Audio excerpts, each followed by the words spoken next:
Woodward. We are starting off your day with a brand new crew. Meet Broder. I can't control my arms sometimes. My limbs are just kind of flying. Detroit Kool-Aid. Fired up! Y'all got Kool-Aid I'm hot. fired up! But with the Wake Up Woodward crew, he's actually a part of the family. Flannel Sam. Ask me about my wiener. Okay. Along with JB and KG. Wake Up Woodward gets you all of your Detroit sports talk. Every morning, 8 to 10 a.m. Live on Woodward Sports. A show for Detroit, by Detroit, with people from Detroit. Tell Siri to set an alarm. Because it's time to Wake Up Woodward. What up, though, people? Thank you guys for choosing to kick off the day with the Wake Up Woodward crew. We got the entire starting five and the sixth man in the building, man. Hey, can I get a whoop whoop? Whoop, whoop. Hey, what up, though? Mr. Flannel back on the desk white. again. What up, though? Hey, I'm back, and so it's almost like I never left. It was a great weekend. I wish the Tigers would have made me come back in on a better note, but it's all well and good. We're going to talk about it because, where else would you rather be? Because if you're happy, we can celebrate. If we're not happy, it's a therapy session. I was going to what say, could be better? Whether our teams win or lose, you guys already know it's always a good time when you're rocking out with the Woo crew. Yes. That did rhyme, just so you guys know. Hell yeah, Kool-Aid. First thing in the morning, boy. What up, though, brother? What up, doe? What up, doe? Hey, it's Mental Health Awareness Month. There's nothing wrong with a little Tuesday therapy, talking about our Tigers, some Pistons, some Michigan Wolverines, some Lions. There's some PFF lists that have come out that we got to talk about. But no, I'm doing great. It's Tuesday. It feels great to have Flannel back. I'm pumped. I'm pumped to do the show again. What up, chat? What up, doe? What up, though? And to our elite booth, KG, Detroit's #1 draft pick, rookie of the year. What up, though? What up, though, man? Happy to see the homie Sam back in the studio. Hey. What's good, man? We was worried about you. What? You don't have to worry about me. I'm always going to be just fine. But yeah, it definitely was weird not being here. But you know what? Sometimes you gotta you gotta take care of your relationships with your good friends from back home, and that's what I was doing Facts. this weekend. So Hell dope. yeah. Big facts. Yeah. Real people doing real things. Yeah. Hey, what up, though? It's Tuesday. Can you guys hear it that loud? Yes. Oh. Don't that's put the a microphone in front of my mouth. That's the one? Yeah. Hey, yo. Big pause. You know what? It's Tuesday, JB. And he's already, JB, you already cooking up in the TD booth. Hey, let me introduce you more appropriately on a Tuesday. Breastises. Woodward Sports. Hold on, y'all. Woodward Sports MVP in the TD booth, JBSMOOOOOV. Jay Bizzle. Hey, morning, fellas. We already started this one off. Wow. Flannel, I'm happy to see you as well. I see you went on a bender as well. In the old age, body can't recover like it used to now, can it? No, it most certainly cannot. But it was all fun. But I definitely needed a good night's sleep last night. That's for sure. But I got it, and I'm ready to go. Hey, as everybody said, welcome back, Flannel. Thank Broder, you want to tell the people what we're talking about today? Yeah, we're talking Tigers. We're talking Michigan Wolverines. Actually, we're going to go a little kind of Michigan versus Michigan State. We got to talk about these transfer portal trades that have been happening. We've been holding this back till Flannel got back in that seat. I want to pick his brain a little bit on that. Then we're going to dissect some of these PFF lists, talk about this Lions team that starts OTA number 3 today. So more and more action from the rookies, from the young veterans. Mandatory minicamps coming up in 2 weeks. So this is where we start to ramp it up. But those Tigers last night, that's where we're going to start at 8:15. I don't even know what I'm going to say. We're going to talk about them. It was kind of a tough game last night. Reese Olson, he gets hit by the line drive, has to get taken out of the game. And it just felt off for the rest of the night. But they got 2 more games against Kansas City they got to take. So we'll dig into that a little bit too. Look, it's going to be the roller coaster team this year, man. It's what you predicted. You said it doesn't quite change your expectations, but to expect kind of these stretches of good, stretches of bad, and hopefully some more stretches of good. Flannel, let's get your opinion on these Tigers, man. It's been a couple days, 4 games. Well, all right. So I'm going to start with just my feeling on last night. And then when we get into 8:15, I'm going to do a little bit more, the Tigers as a whole. What did Reese Olson do wrong in his past life? I don't know. I understand. I know. understand in the modern era of baseball, there's more of an appreciation for, for just being a good pitcher. It doesn't matter your wins and losses. We all know that Reese Olson is a Cy Young candidate caliber pitcher. He just doesn't have any wins. And of course, in most of his other starts, he got some of the worst run support in MLB history. His pitching prowess versus lack of wins was actually at a historic level, having an ERA of 2.09 and 0-4. That's just prior to last night's start was just that was the story of Reese Olson's season. And then, of course, in this game, he gets hit by a line drive in the leg and has to come out. It doesn't look like it's going to be anything too serious, but at the same time, it's just like, man, can this guy just catch a break? Because when he's pitching well and going deep into games, his team isn't getting him any run support. And when he's, and then the next game, another team hits him with the ball. And I understand you can't control that. That happens as a pitcher sometimes, but it's just a tough situation. And now Reese Olson, despite having an objectively phenomenal season, surpassing any expectations we could have possibly dreamed for him, the Tigers are now 1-8 in Reese Olson starts. That is one of the most depressing things I've ever heard in my entire life. Get Reese Olson some help. Get Reese Olson some support. And heal that leg up, bro. You know, heal that leg up. I know we're going to talk a little bit more Tigers in the 8:15 segment, but I just wanted to ask a question about this current Tigers rotation and where you guys think this thing can go as it relates to Tigers history. They're pretty strong right now when you look at the overall numbers from the relievers to the starters. Like you said, even pitchers like Reese Olson really exceeding a lot of our expectations. We posed kind of this hypothetical of, do you trade a Tarik Skubal to accelerate the rebuild of the Tigers? And right now, I'm like, hold on. Like, if this is a stock, I'm holding on to all the pitching. It would break my heart in two if we had to get rid of Tarik Skubal. Because right now, at least at the beginning of the year, he has to sustain it. And even going back to last September, he's pitching as well as any Detroit Tigers pitcher ever. And yes, I'm including like peak Verlander, peak Scherzer. Tarik Skubal is the Cy Young favorite right now. So if they would have to trade him to get more bats, it would just... I can't say that right now. I could say, and I know you wouldn't get as much value for him, if you want to throw a flyer and shop a Reese Olson, maybe a contender would want him. I would be more open to that. Obviously, you wouldn't get the return of Skubal, but this rotation has, besides from Ken Maeda and Matt Manning, given you more than you could have ever hoped for, even from guys like Jack Flaherty and Casey Mize. But so far, it's resulted in 1 games under 500. So as much as the whole trading Skubal thing seems like just the most outlandish idea, they're not winning. Would I trade Tarik Skubal? No. Would I consider Reese Olson? Yes. Yeah, you know what, bro? I want to be able to get your mind too as a pitcher.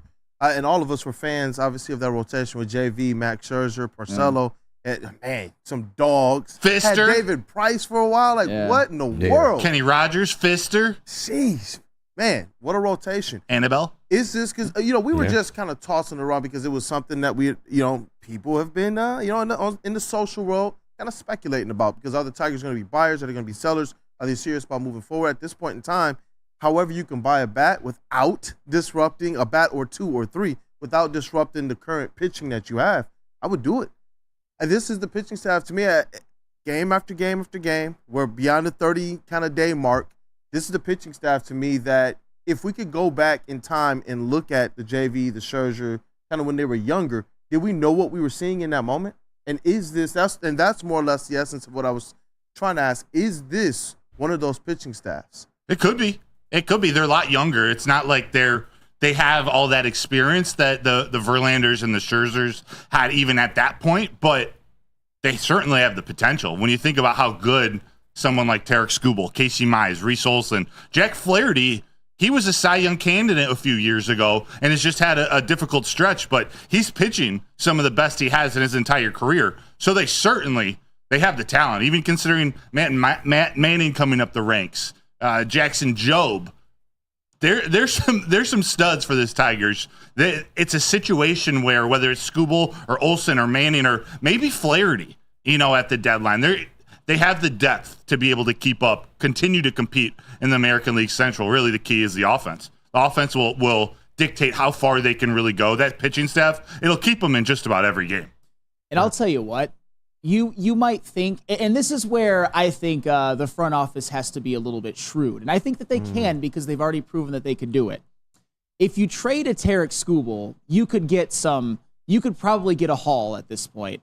However, if you decide to shop somebody like Jack Flaherty, who's regained some of his old form, or a Reese Olson, who looks like he's up and coming, has had the best year of his career, or hell, even a Casey Mize, you could probably get, your goal shouldn't be to get one of these like big hauls. It should be to not get rid of your best pitcher and then maybe get a guy who is undervalued, like say a Mark Canha, for example. I'm talking Moneyball. Get a guy who can just get on base. Get a guy like a Mark Canha. Honestly, that's the move I would make at this deadline.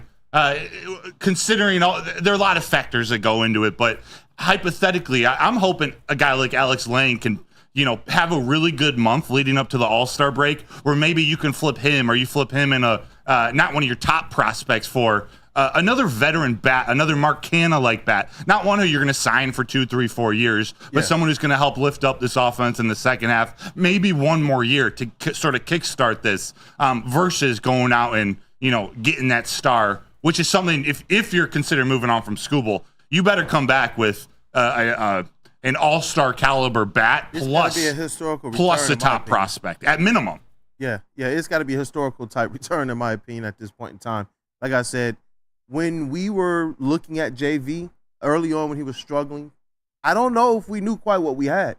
But having gone through the experience and now seeing Tariq Skubal on the mound, like I asked the fellas yesterday, like, are we at that point in time now where Tariq Skubal is like must-see JV? Without hesitation, they were like, yes. And that's what I'm saying. It's like at this point in time, if we know that if you added a few average bats, we're not even talking about the big bats, just a few average bats to this lineup to support this pitching staff, we're probably having a completely different conversation today. Oh, we most certainly are. And like I said before, if you're going out and trying to get some bats, it doesn't have to be the big name. Look for Mark Canhas. In a world of Gio Urshela's, get Mark Canhas. And it's not as a huge shot at Gio Urshela. I like the signing at the time. Just stay tuned. Stay tuned as to why I made that statement. We're going to get into that more at 8:15. Hey, what a tease. And you know what? Those phone lines are open, 313-552-6322. Once again, the phone line are open, 313-552-6322. And I see you put the poll up there, JB. Broder asks the question, do you trust Chris Ilitch to spend? Right now, poll's not looking that good. 68, it's not looking that good. 68% are saying no. When that time comes, it's going to be interesting to see what happens. I go with your strategy, Sam, over kind of any of the other ones. Go out there and kind of get some average bats. Get something that complements this pitching, because you can't waste this thing. And I don't want to see them kind of gut the pitching to try and prop up the bat. That's why I say just the fact that the starting pitching has been so good, but there's still a game under 500. That's what's so tough. Yeah. When you have what you would call, and KG, you referred to it as an evaluation year, you risk a guy like Tarek Skubal, for example, being even better than we could have ever imagined. Reese Olson being better than we could have ever imagined. Hey, Riley Green, even though he's cooled off a little bit, been basically everything that you could possibly have hoped for over the totality of a year.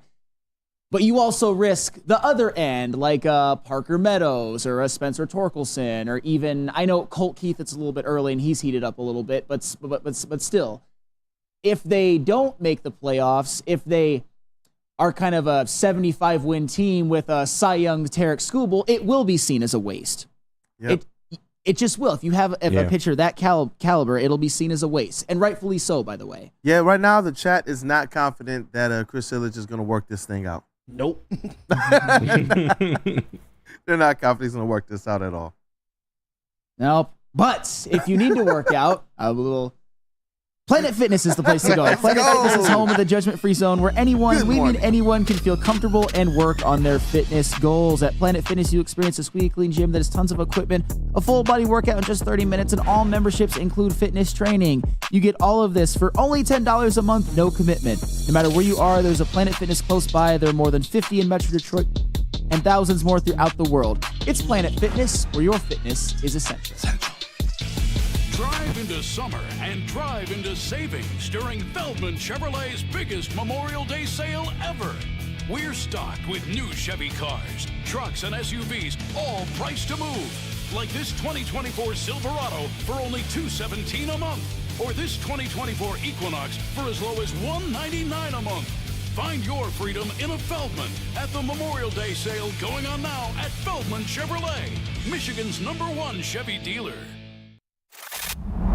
Love Woodward Sports? Love wearing clothes? Then you should be wearing Woodward Sports clothes. Check out our full line of merch at woodwardsports.com. Just click on Shop. We have all your favorite designs, like Dan Campbell kneecaps, Woodward Golf, and of course, our own logoed out merchandise. Men, women, infants, kids all love Woodward Sports. Impress your friends. Impress your boss. Impress your dog. Buy Woodward Sports merch today.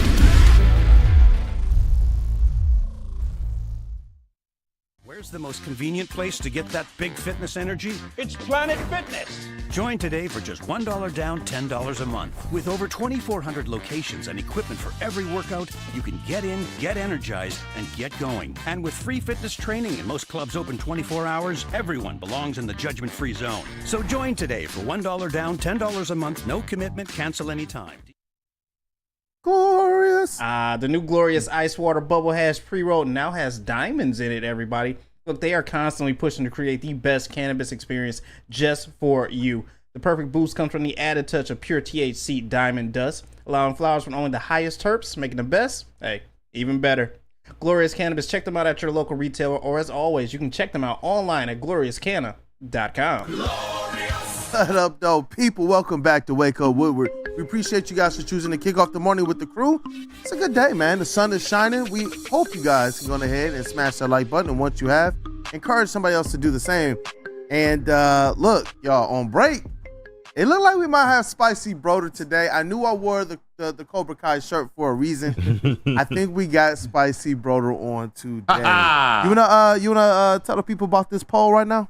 No, I don't. I want to tell them at the end of this segment because there's a part 2 coming in. Ooh. Okay. All right. Oh, and I see we got a super chat. Dante151-999. Can we stop with the JV trade talk? He is not going to be traded back to the Tigers. The Tigers should look at someone like the one catcher from the Dodgers. I can't remember his name. Will Smith or Dalton Rushing? I'm sure the Dodgers won't get rid of Will Smith. No, those are the two that were rumored when the failed Eduardo Rodriguez trade because he doesn't want to play out west before he signed with the Arizona Diamondbacks. Right.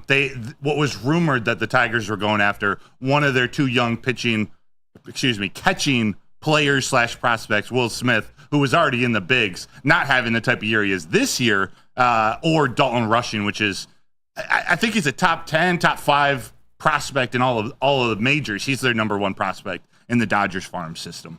All right. Hey, and Rake said, come on, brother. Tell us about your poll. Guys. No. Ask me about my wiener.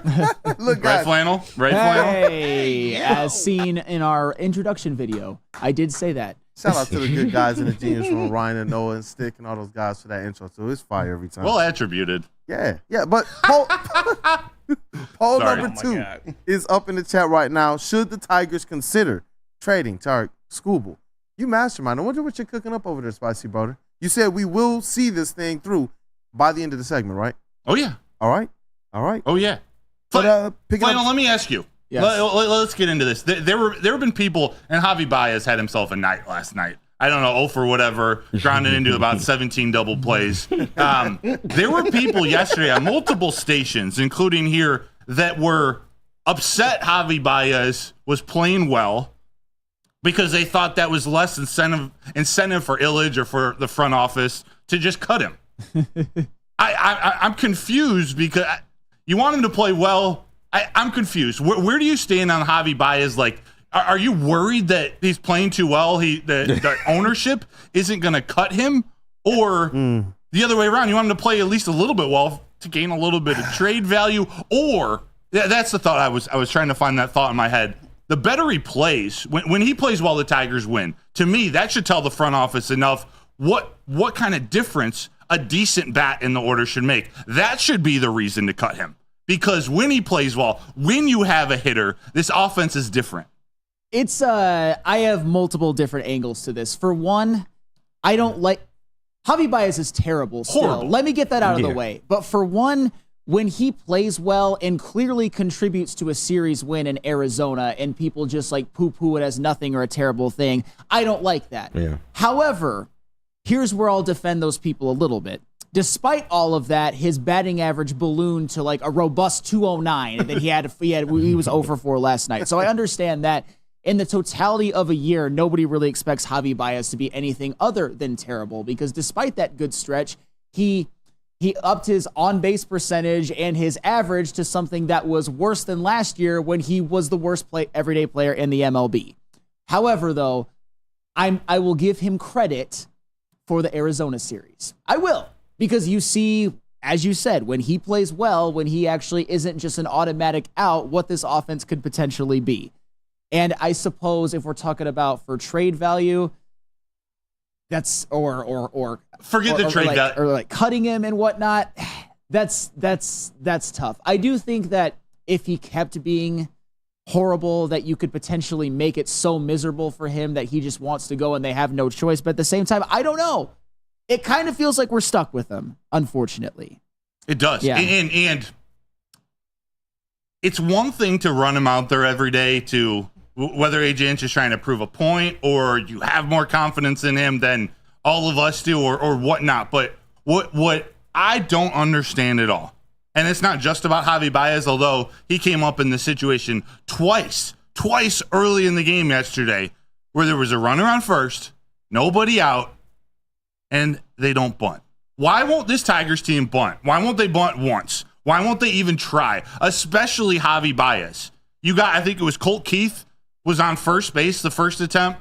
Javi Baez grounds into an easy double play. Just a simple grounder to shortstop. Quick double play. Next batter, Jake Rogers gets a single, which would have scored Colt Keith from second base. Almost the exact same thing happened 2 or 3 innings later. Like, what do I have to do to get a bunt? I'll bunt with 1 out, a guy in first base and 1 out, but there's nobody out. Get a guy in second base. I don't get it. I don't get the analytics. I don't care about the analytics tied to it. Why won't your worst hitter, one of the worst hitters in Major League Baseball, just lay a bunt down? He's fast too. He might beat it out. Cole Keith's fast. Yeah. He might beat it out. Lay a freaking bunt down. This is a special edition of Broder's Chin Music today. It's the simplest thing in baseball. Yeah. If you're a major leaguer and you don't know how to bunt, you shouldn't be a major leaguer. If you're a major leaguer and you can't hit to both sides of the field, there are some guys who could be major leaguers. But my point is, you should be good enough to be able to lay down a bunt if you got the entire. I know you can't shift all the way to one side of the field. Every single player in the majors should be able to lay down a bunt. That's it. This is where it's kind of tough for me because philosophically, I don't like bunting. I want to just keep the line moving, stack your lineup with as many players that can get on base at a high clip as possible, and just keep the line moving. As the great movie Moneyball, or AKA the Flannel Sam Bible says, bunts isn't out. However, sometimes you got to just move that man to scoring position, though. Well, and here's where I was going to get to that, and nice segue, KG, is that this Tigers lineup overall, and this is where I've been a little bit disappointed this year, really only has 2 guys who are what I would call good Moneyball players, those being, of course, Riley Green and Mark Canha.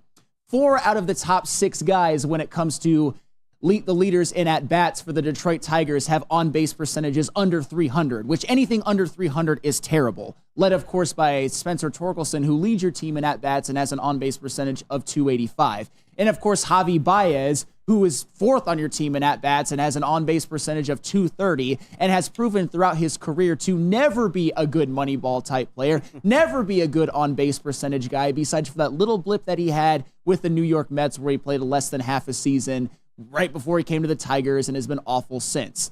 If you're one of those guys, it's better to bunt and do something with your outs because you're going to make outs most of the time anyway. So that, to me, is just an example of philosophically, I don't like bunting, but you don't have, and as this team gets more of a sample size, they don't have what I believe to have that Moneyball type roster that I want. Matt Vierling, not a good Moneyball player. He has a 261 average and a 286 on-base percentage. That is unacceptable. Gio Urshela, 276 average, 295 on-base percentage. That's not good. Those guys don't walk. And that's kind of the thing. In a perfect world, I don't want them to bunt, but most of these guys are making outs more than 7 out of every times they come to the plate, so you might as well make them productive. Yeah, so it's not playing at all into the type of system or the style of manager that A.J. Hinch is. I know before the season started, that was the hope, is that with his style, with how the front office is put together right now, that the types of players they were bringing in would be able to complement that and have them be able to manufacture some runs via bunting or that small ball, that money ball type thing. But it's just not working out right now, and it's leaving those pitchers out to dry. Yeah, and like I said, you have to play sometimes with a roster that is constructed. And like I said, Mark Canha, he is that perfect Moneyball, diamond in the rough kind of guy who nobody would find value in, or like less smarter baseball people would find no value in, but is actually very valuable. Riley Green's a type that has talent, but also has that, I believe, to be special strike zone discipline. He's one of the top walk getters in the American League, I believe, after Aaron Judge, Kyle Tucker, and Juan Soto. That's pretty damn good company. And then Riley Green. However, and to Broder's point, if you feel like you're going to hit into a double play, bunt. You may ask, how are you going to feel like you're going to hit into a double play? I don't know. Figure it out. So most of the time, you should probably just bunt if your name is Javi Baez. If your name is Javi Baez, you might as well just strike out. So you only make one out. That's the thing, a bunt, at the worst, it's one out. Yeah. It's not two. And you get a guy on second base. It makes no sense. I love Flannel's plea. Like, hey, please just be one out, not two. I'd rather you strike out. Oh, my gosh. Hey, but you know what? This poll, should the Tigers consider trading Tarik Skubal? 79% say no. And I know the next segment is just a couple minutes away. Broder, to give you some time to be able to set this up. No, this is perfect because I think this speaks to a lot of fans. I don't mean this in a disrespectful way. A lack of understanding of what's coming up. You don't want to trade Tarik Skubal, but you don't trust Chris Ilitch to spend. Tarik Skubal's got 2 more years of arbitration. Every time he pitches, every game he pitches, he gets more and more expensive. He's going to be a pitcher that's going to command $40, maybe $50 million a year over 7 or 8 years. This is a Scott Boras client that's going to get the most out of this man's contract. This contract coming up, it's his life-changing contract to become one of the highest paid players in the game. So you don't trust Chris Ilitch to spend, but you don't want to trade Skubal. So you got to be prepared to let Skubal walk in 2 years for nothing, because the Tigers won't spend maybe $400 million, easily $250 million. It's going to inch up closer and closer to 400 every time he pitches well, plus injury concern with any pitcher. He's 27 years old. He had Tommy John, 8 years ago? You not plan for that to happen again, but you worry about any pitcher throwing 100 to have another Tommy John injury at some point in their career. I love his mechanics. I don't wish that upon him. I don't think it's going to happen, but you never know. You're throwing 100. Who knows these days? So we got to figure out that balance, or we need everyone to understand nobody wants to trade your best Tarik Skubal, your best pitcher, arguably en route to becoming one of the best pitchers in the Tigers organization history. But the consideration is, if you're not going to pay him the contract that he's going to get, do you try to get something back in return? I say something. Try to get something big back in return. Major League ready bats and prospects. Yeah, you go ahead, fam. I guess if there was one question to ask, and I suspect I know the answer to this, if you're a Tigers fan and how you feel about Chris Ilitch, is he more likely to spend on his own guys as opposed to guy like a free agent or a trade or something like that? I would say when it comes to Chris Ilitch, money is money, and he's probably not apt to spend no matter what. But that's certainly a great point, that Tarik Skubal, when you're as great as he's been, eventually he's going to want to get that big payday. And certainly if he keeps up the way that he's going, he most certainly will. And oh, by the way, Justin, why are you hating on Connor McDavid in the chat? I see it all throughout. I know you don't have a mic right now. I'm just saying it's enjoy them in the Western Conference Finals. I'll just say that. And I see the chat here, Ed O'Neill. Tell him Broder's spitting facts right now. Who farted? What a name. I love that name every single time. Some of you didn't live through the Tigers trading Greg Maddux away, and it shows. There's only one chance, and that is to pay the man and keep him in Detroit. Was it Maddux or it was another big-time pitcher that they traded away a long time ago? That was actually from here. Was that Smoltz or Maddux? It's a great question. But let me see. There's a couple more. The real K. Collins, Scooble, $50 million. He is worth it. There's a lot of support for effectively just giving Scooble the bag still. He's the best thing that the Tigers have right now, without a shadow of a doubt. And I'm looking, it looks like it was John Smoltz. That it was John Smoltz and not Greg Maddux. Yeah. If you're going to pay Scooble, you pay him now before before he pitches another game of 6 innings pitched and 0 earned runs, 1 hit, 10 strikeouts, if you 0 walks. Yeah, and if you pay Scooble, I'm hoping this front office knows. And look, I would assume they know a lot more than I do. I'm hoping that the next strategy is to invest in some bats as well. Because I don't know how you pay this man to kind of sit on a roster like this at this current time. Well, if there's any silver lining in this, in what could ultimately end up being a very disappointing season, is that I do believe that a couple of guys who are coming up, Jace Young and Justin Henry Malloy, are great on base percentage, like strike zone discipline kind of guys, and maybe they can play the game more how I want them to play it, but we shall see. Let's go. Well, you know what? We got to get into this University of Michigan topic. It's a kind of pretty interesting thing here. Yeah. I saw JB when Broder was talking about what we're talking about today, and he included Michigan State. I saw JB smile over there in the thitty booth. Got a little smirk over here. Yeah, you had a little smirk. But you know what? Let's get into this next segment. The phone lines are open, 313-552-6322. Smash that like button to support the Woo Crew. But where do I go to give my pets the best Premier Pet Supplies? Hands down, Michigan's best pet store. Same prices and all the conveniences of the big box and online retailers, with one major difference: they've been family and locally owned for over 30 plus years. They carry 60 brands of food, and they have nutrition experts to help you. They also offer same-day local curbside and home delivery. Premier Pet Supply, give your pet the best. www.premierpetsupply.com.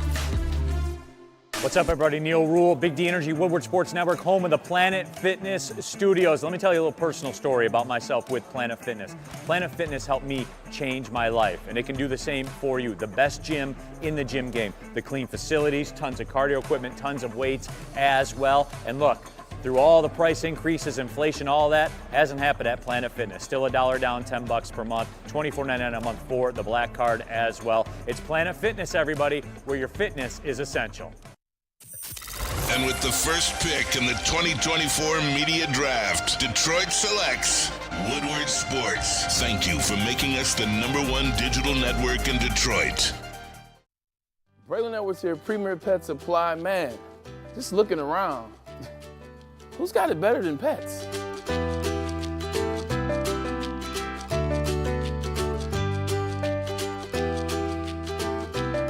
Come on, a baby stroller for Coda?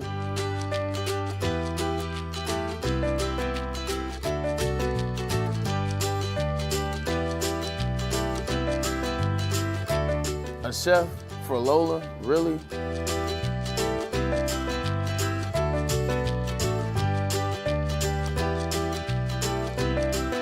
You don't have to tell me who the real boss here is. Who's got it better than pets? Nobody, especially here at Premier Pet Supply. For over 30 years and more than 13 locations, Premier Pet Supplies has everything that your pet can dream of, and guess what? It's all under one roof. Premier Pet Supply, family owned, operated, and proud to call Metro Detroit home. Check out premierpetsupply.com or scan the QR code today. Who's got it better than pets? Nobody! Let Guardian Alarm offer you customized solutions from real experts. Our professional technicians, they take the time to recommend security and automation solutions specific to your needs. It's 24/7 professional monitoring. Call us anytime, day or night, and know that a Guardian team member will stay on the phone with you as long as needed, because it is technology that is backed by people. In your safety and security, it deserves technology that's been proven to work, and people have been proven to care. All you have to do is call this number above my head, 1-800-STAY-OUT. Once again, that number is 1-800-STAY-OUT. What up, though, people? Welcome back to Wake Up Woodward. We got the entire starting 5 plus the 6th man in the building today. Shout out to Flannel Sam, the vet of the squad. We got Matt Broder, our credentialed Lions and Tigers beat reporter. What up, though? Hey, you gotta do it for the camera. Hey, there we go. What happened to that boy? Shout out to Justin as well. Appreciate you as always. And our elite, wonderful, miraculous, stupendous booth. In the sound booth, we got Detroit's #1 draft pick, KG. You know it. Rookie of the year, right? Oh yeah. Hey, I heard you trying to go for MVP next year. Hey, I gotta keep that in the tuck right now. I'm just trying to do what's best for the team right now. Let's go. And shout out to Woodward Sports MVP JBSMOOOOOV in the Diddy booth on a Tuesday. Yo, what's up? I'm over here stuffing these ballots for KG. Hey, boy, what a team. Yeah, I'll tell you what though, KG, filling in on the heavyweights is like the natural progression in your and like how you go along in Woodward. Me and Kool-Aid both did that many times back in the day. So you're next, KG. It's nice to see I'm following in the footsteps of greatness then. So see, there you go. Appreciate that. I love this thing, man. It's your boy Detroit Kool-Aid, your credentialed Pistons reporter. But somebody that's probably our Michigan correspondent. It's probably this guy right here, Flannel Sam. Yes, sir. Definitely. Or Broder. No, I dubbed you the Michigan knowledge knower. Knower of knowledge. Knower of Michigan ball. Ball. I appreciate that. But Michigan knower. You put this up on the back screen? What'd you say? Oh, I guess it's a transfer away. I was about to say, you had to put all that green up on the screen. Yeah, he's a Wolverine now. He's a Wolverine now. I Don't know do that. that. Hey, Sorry, JB. let's just remember the better days. The better days up there, okay? Oh, he gonna have better days this year. I promise you. Yeah. Yo, Broder's so spicy right now. His face like, wait, what the? You gonna put that up on the screen? I thought this was part of the segment, Broder. No, it is. I'm messing with you. A lot of green. I mean, green is part of our branding. A little bit. You know what? Sometimes I do sit and I'm like, man, that green and white. Yeah. So beautiful. Woodward Sports. And then I look at the yellow and the green and I'm like, Green Bay Packers. No. Right. Cat Williams voice. But when we start talking about this rivalry, there is something about the color green that I'm going to share with you. But how weird is it? Or maybe weird's not the right word, but Flannel, have you ever seen something like this? Or would you ever in a million years predict that there'd be, let's just call it a transfer portal trade? Yeah. Where literally within 2 hours and 2 hours and 30 minutes. Yeah. These two Michigan State players literally trade places via the transfer portal. And before you answer, is that where everybody's mind kind of went? When I saw that go down and I saw the second one, we were like, hey, on socials, let's get this thing going. I instantly thought like, wow, college teams are trading now? Well, it's the modern age, and I think that's going to be something that is more commonplace moving forward. The reality is that Michigan, and I'll get to the Michigan State angle in a second. Even last season, their national championship year, they didn't poach anybody from Michigan State, but they used the transfer portal very effectively. Josh Wallace was their number 2 corner. James Turner was the replacement kicker for Jake Moody. Josiah Stewart was second on the team in sacks. You had Ladarius Henderson, who was their starting tackle and ended up getting drafted. You had A.J. Barner, who was their backup tight end, could have started at pretty much most other places and ended up being a 4th-round draft pick. Drake Nugent starting center, and Ernest Hausman third on team in tackles. So Michigan, they understand that they need to use the transfer portal to augment and supplement their roster. Obviously, most of their best players were recruited and developed at Michigan, but the players that I just mentioned, you don't win a national championship without those guys. And so far this year, in terms of transfer portal rankings, Michigan isn't doing so hot. However, that's what kind of leads us to what happened with Michigan State. Michigan received Jaden Mangum he's a safety from Michigan State, whereas Michigan's former linebacker Samaj Bridgman went to Michigan State, which on its surface is a little bit weird. And I guess if I were to answer this question from the Michigan angle and how I feel about it and how I feel about Jaden Mangum, I think that's more of a complicated question than just stay at home, Sparty. It's more of Rod Moore was supposed to be one of Michigan's best defensive players coming in. He was a huge contributor during last year's national championship run. He was going to be drafted if he came out, but he decided to stay. He tore his ACL in late March, and the absolute earliest he could come back is late in the season, although I think that's unlikely and probably not a good idea. They also lost Keon Sabb, a safety who transferred to Alabama. And to kind of further that, when it goes to the secondary as a whole, They lost Josh Wallace to the NFL. He was a free agent. And they lost Mikey Sanders-Still, who we all know how important he was. So the secondary, even the safety room, was something you could perceive as a need. With Jaden Mangum, I think the big question is he actually good, or was he one of the best players on a terrible defense? Because he did lead the team in interceptions. He did show a lot of flashes. He was good against the run. However, do I believe he would have got a lot of playing time on last year's Michigan team? I do not. I think all 4 safeties they had were better than him. However, though, 2 of those safeties are no longer there. Yeah. You're looking at Makari Page, you're looking at Quentin Johnson, and in that room, maybe a Jaden Mangum could sneak in and make the rotation. However, as I said before, if he's not good, if he was just starting only because he was on a bad defense, then it will look like Michigan unnecessarily took maybe Michigan State table scraps. And that's kind of the catch-22 of it all. Yep. And, I see the poll here. Who won the transfer portal trade between Michigan and MSU? JBSMOOOOOV. You're probably as close to our Spartan correspondent as possible. What up, though, man?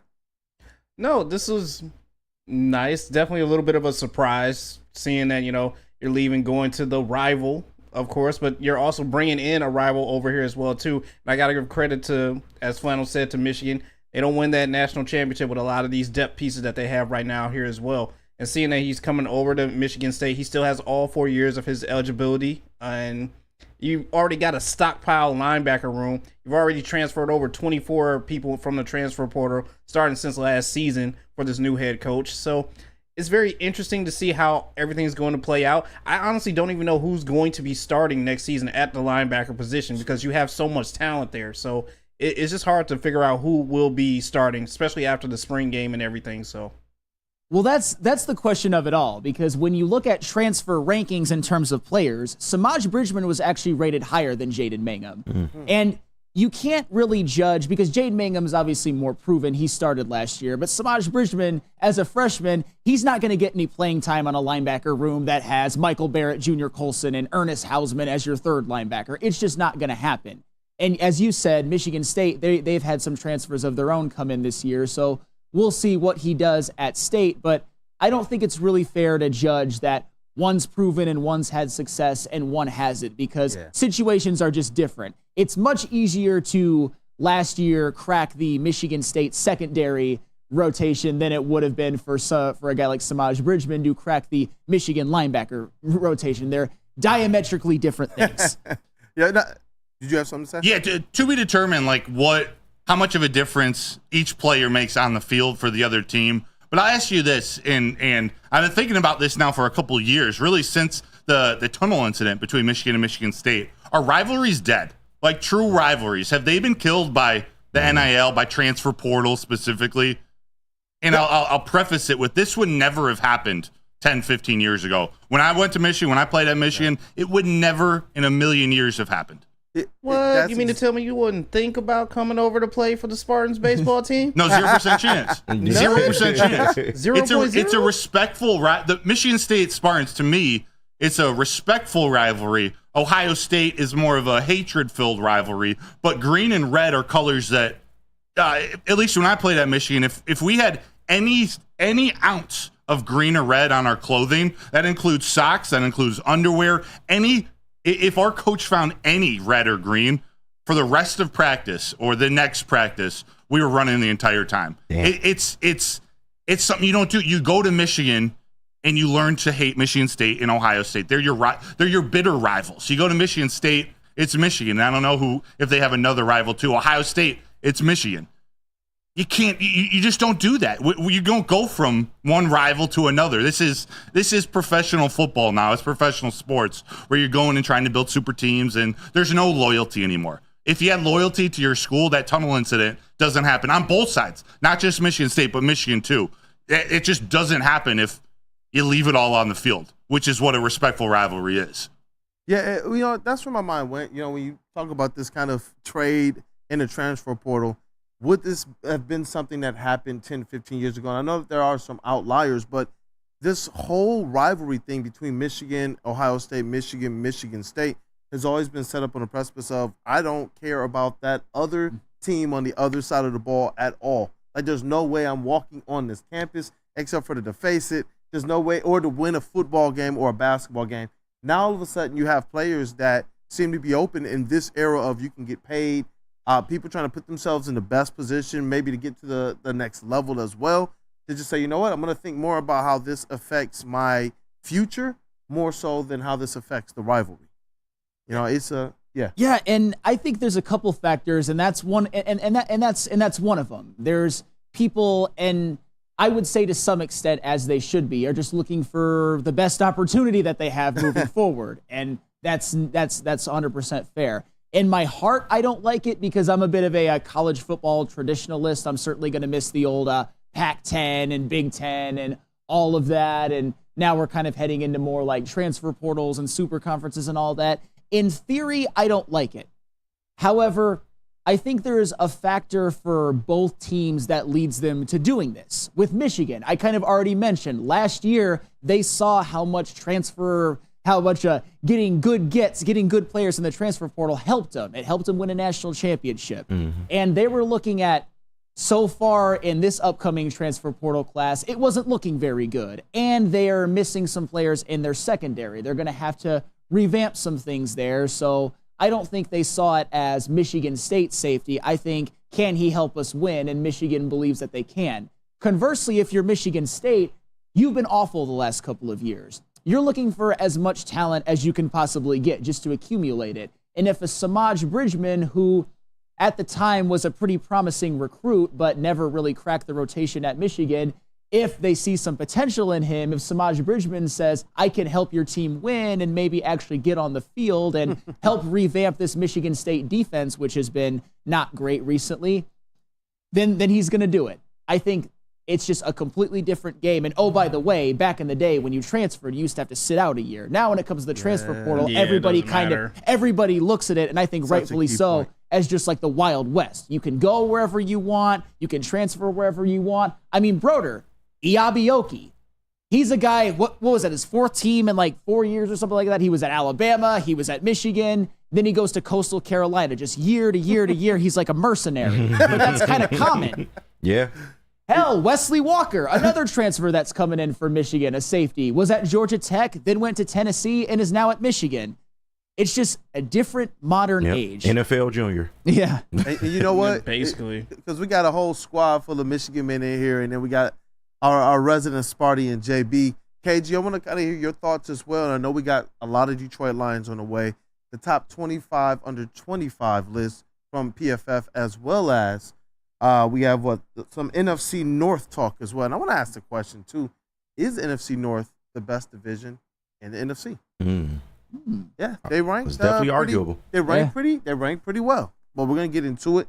The phone lines again, 313-552-6322. We're gonna get KG's opinion on this thing on the other end of this break. But awesome is when a guy can be a guy and get an amazing haircut. That's Lady Jane's Haircuts for Men.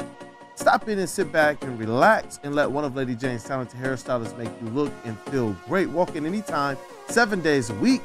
That's Lady Jane's, and it's wicked awesome.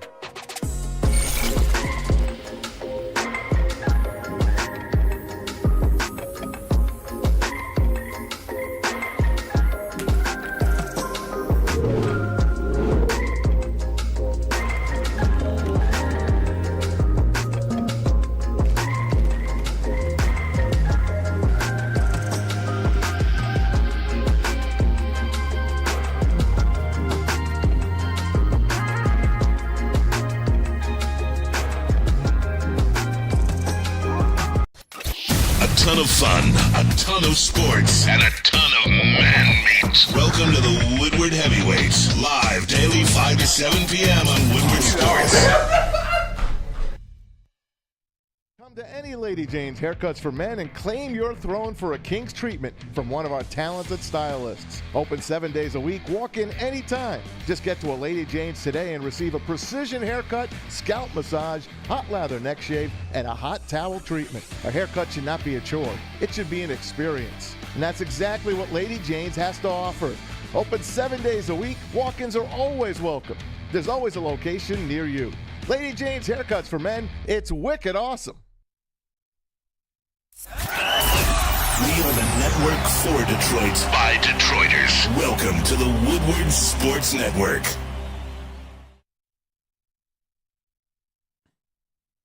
Visit Dispo Dispensary today for deals too good to miss. Meet a team that curates an unbelievable atmosphere and shopping experience. Try the freshest inventory for Michigan's largest variety of products. Come through our stores or order on Dispo Dash today. Dispo Dispensary, disposhops.com, your local cannabis plug.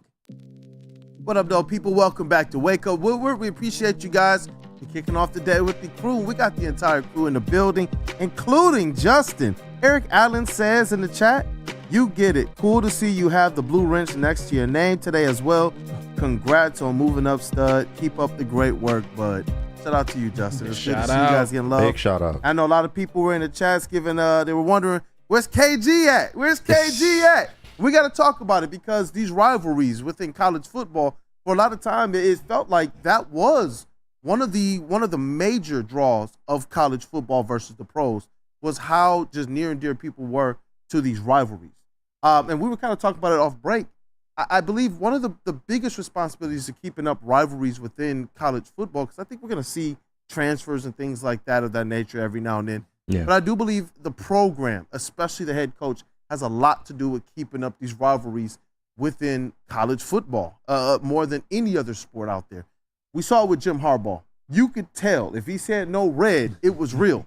But with Rich Rodriguez, a lot of that stuff felt contrived. And a lot of our rivalries, a lot of the traditions during that time felt like we weren't necessarily taking them as serious as we had in the past. But, from the transfer portal stuff to the question that Broder posed earlier on our rivalries dead, we got to hear from other Michigan man. Yeah, I wouldn't say rivalries are completely dead because, you look at just Michigan and Ohio State.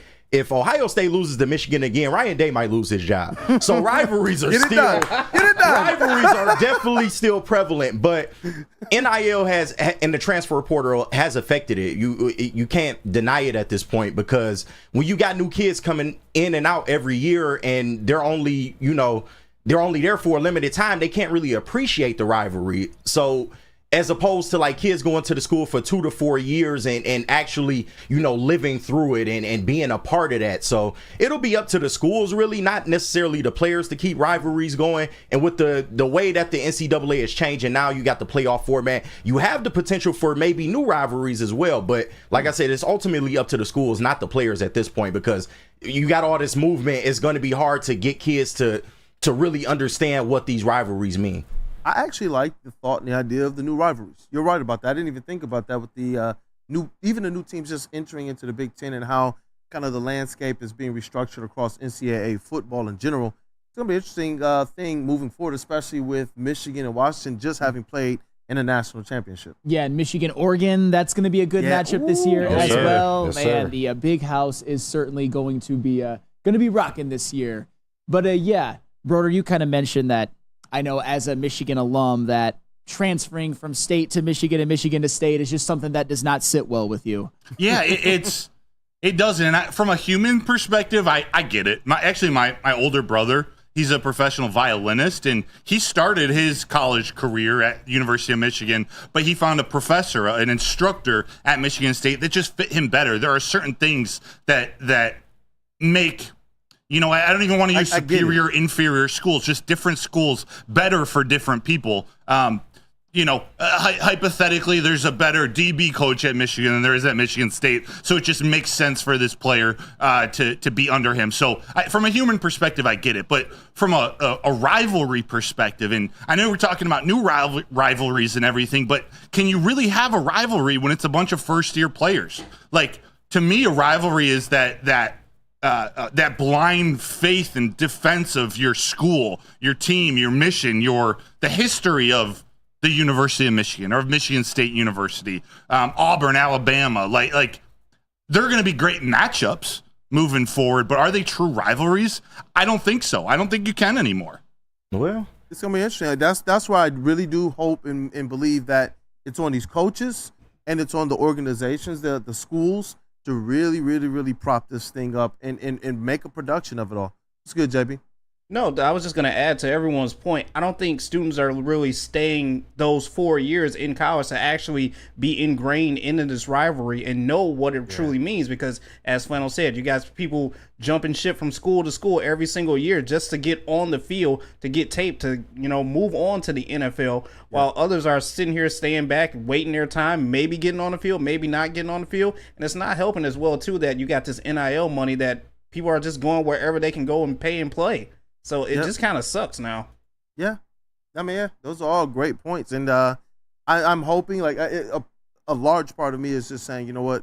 I hope rivalries not only kind of remain, some of the old ones that we're used to, but that the new ones start to spark a fervor around amongst, like, the younger fans, like you said, KG, that aren't necessarily as invested in some of the older rivalries. But, yeah, I don't know, man. With Michigan, obviously, we know that a lot of what they are tradition-wise is steeped in their rivalry. So I don't have any fears about what Michigan is going to do. Yeah. But overall, it's going to be interesting to see with these kind of incoming freshmen, with the people who aren't as inundated with college sports rivalries, how they actually take it personally on the field. Yeah, and we're obviously going to see with Jaden Mangum and Broder. Just a quick question. Hit me. If you were Michigan, would you turn a guy like him down? Knowing what you know about him now and knowing what you know about Michigan's, especially with the Rodmore injury, because that's something that it's kind of out of sight, out of mind right now, but it's going to be huge. Yeah, I mean, this go against how I feel about this whole rivalry rant, but I wouldn't turn him down. You need a safety, and he has potential. He could be great. We don't know how great he is. He was, like you said, probably the best player on a bad defense, but I think he's a talented kid. He's going to come and have to compete for playing time, but yeah, I'm not saying no. That's just the way the landscape is today. Yeah. No, and that's 100% fair. Yeah. Because as I said at the beginning, would Jaden Mangum have cracked last year's safety rotation? I don't believe he would have, but there's some openings now.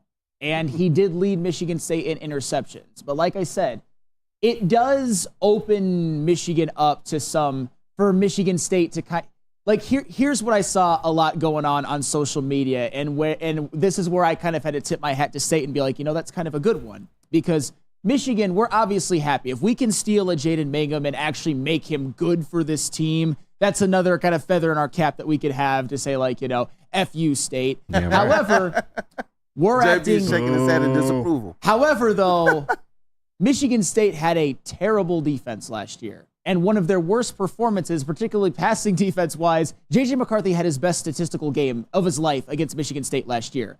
And we're excited about taking a guy from that defense. That's kind of one where it's like, yeah, I kind of understand Michigan State fans are like, well, like, I thought our defense was terrible. Why are you excited about getting one of our guys? That's a cop-out. I will say, though, because he was the best safety on the team. Their other two safeties were worse. Their corners weren't any good. It wasn't necessarily his fault. It's just, that's kind of what happens when you do a little interstate transferring. Hey. Inter-rivalry transferring. What you got to say to the people that think that that's a cop-out? It's a cop-out, man. It just sounds like something you come up with. He was the best safety on your team. It's not his fault that your whole, school sucked. So, it is what it is. The kid performed. No, and can't blame him for that. And Griffin Lackey, our esteemed Griffin Lackey, is in the chat. Shout out, he was not the top defender on MSU, and I will certainly agree with you on that. He was the best safety, though. Yeah. They had some guys last year, like at a Simeon Barrow, Cal Halliday, who I think were better. But in terms of safety play, if you were going to get, like, in terms of what Michigan needed, they didn't really need a lot of D-line help. You could argue they could use another linebacker, but with Rod Moore going down, with Keon Sabb transferring, he was the type of guy who I think might fit best going into Michigan if we could take anyone from State's defense. All right, look, and like a lot of these kind of recruits and transfer portal players, they're looking to get to the NFL, which is where we are headed in the next segment. We got to talk both, like we already teased, the PFF top 25 under 25. The Lions fared well there, as well as where does the NFC North rank amongst all of the divisions in the NFL?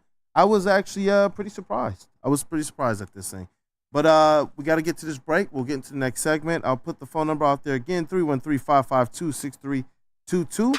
But ending the show with Lions, what's trending, and our Feldman Automotive Group mailbag segment. But now more than ever, it is critical for you to have your insurance reviewed. Call Swiss Insurance. Call Mark at Swiss Insurance today, 313-530-1698, and Swiss will make sure that your carrier is not slipping in any extra fees or raising your deductibles. You can visit them online as well, SwissINS.com, and let them know that Woodward Sports sent you. Hi, my diamonds. It's Crystal with an X. You want to get hot and perfect like me? Here's my super easy routine. Drink at least a gallon of water before you wake up. Attach a weight to everything in your house. Hello? Sell your car and just sprint everywhere. Scream when you exhale. Don't follow Crystal with an X. Do your own thing at Planet Fitness with tons of equipment and free fitness training in our clean and spacious clubs. Join now for just $10 a month and cancel anytime. Thank you to all the fans for making Woodward Sports your #1 online destination for Detroit sports. We promise not to drop the ball.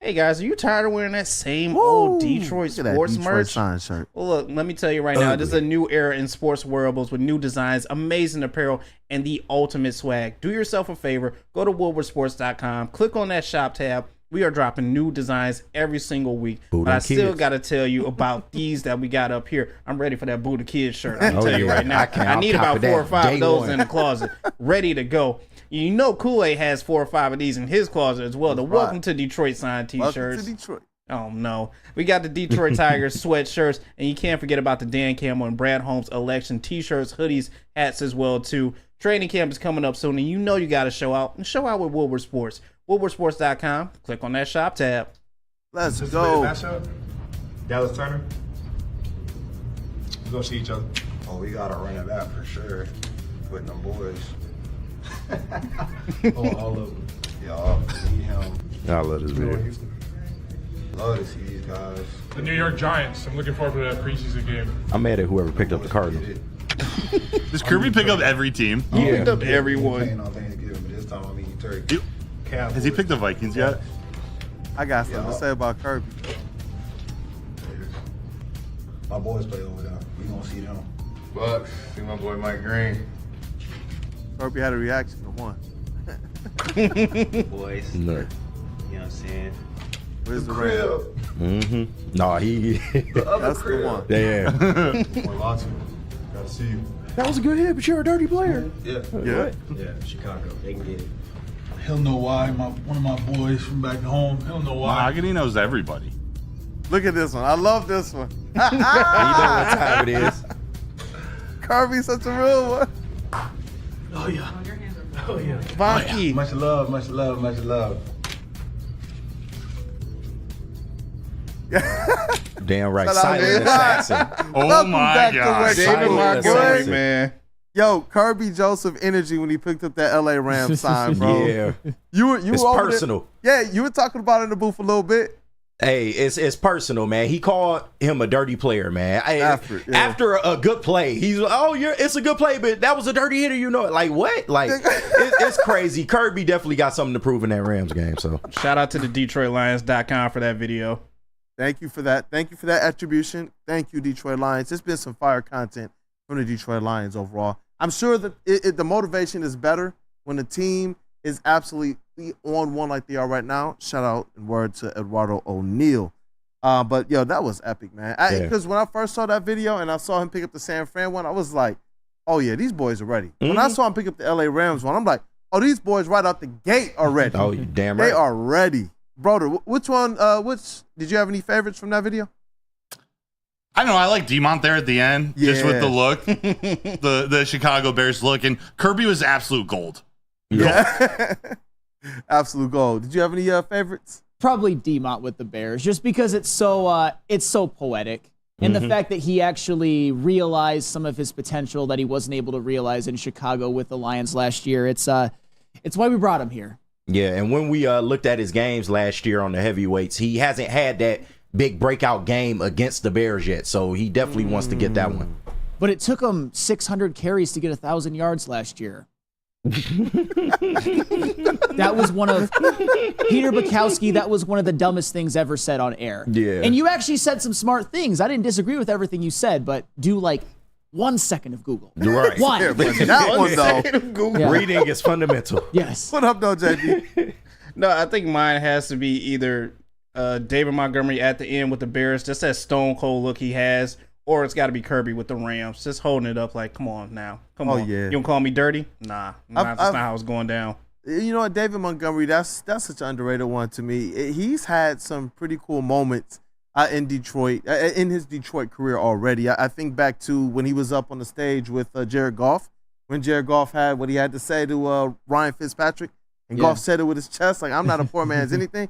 David Montgomery's face absolutely cracks me up. And then I remember in the Chargers game when Jahmyr Gibbs ran for, was like 60 or 70 yards or something like that, and David Montgomery on the bench, because they were mic'd up, was like, hey, bro, I can't let you have all the fun, and then goes out there and runs it a long touchdown as well. It was the best run of the year. Shout out. I mean, NFL Network says so, not me.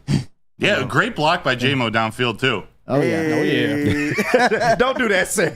Don't, please don't. No. It was a great block downfield. Hey, let's put him at number 1 on this PFF list. Here we go. All right, go on. Let's get into the list, man. Let's get into the list. We are talking about Flannel Sam's Bible today.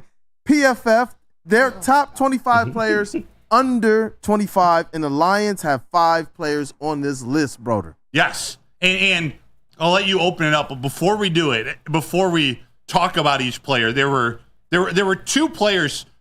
How do I do this without giving it away? There are 2 paragraphs description of 2 different players on this list. One's a Lion, one's not. But I want you, JB, if you could put up the one with the hidden graphic. I got you. I want you to decide which one should be ranked higher. We have A and we have B. So A, if we read this here, they're both wide receivers. One who will turn 25 during the 2024 season. Actually, I'm not going to read it all, but take a look at these graphics and let me know in the chat who should be ranked higher. And I want to hear from you guys too. I don't know if you looked at the list, so maybe this is a surprise to you, but which should be ranked higher, regardless of the number? Who's the better player based on that description? Well, I know the list because it's PFF. However, if I were also seen the list. You know, I'm not going to answer then. I'm not going to answer. Although, if I were going off of the descriptor, it would be player A. Player A, based off PFF's description in the article, it would be A. JB, could you hit the one reveal? Could you reveal that one? Whatever Disciple Flannel says. Pardon? I'm going with whatever Disciple Flannel says. Yeah, and here we go. Amon-Ra St. Brown, ranked number 11. He was number A. And Garrett Wilson was number B. That's nasty work. That is nasty work. Yeah. So I wanted to show that, and I actually think this is a pretty solid list. Yeah. Like it's not bad at all. And Braylon Edwards yesterday on Armani and Edwards, he said he agrees Garrett Wilson should be ranked higher. Depending on the criteria of making this list, maybe you're going by potential, and maybe you can make an argument. But to me, you can't deny Amon-Ra St. Brown's production over these first 3 years to put him behind Garrett Wilson just because he didn't play with the quarterback last year. That doesn't make any sense. Well, and that's kind of where I'm at with it. Because with Amon-Ra St. Brown being first-team All-Pro in year 3, you have to put him above Garrett Wilson. For the record, I think Garrett Wilson is a damn good player and should be commended for what he's done, having to step right in and be wide receiver 1, playing with guys like Zach Wilson. Let's look at his quarterbacks he's played with. Zach Wilson, Mike White, Trevor Siemian, Tim Boyle, just like... Like, seriously, it's been bad. His rookie year, his quarterbacks threw for a combined 15 touchdowns, 14 interceptions. His second year, 11 touchdowns, 15 interceptions.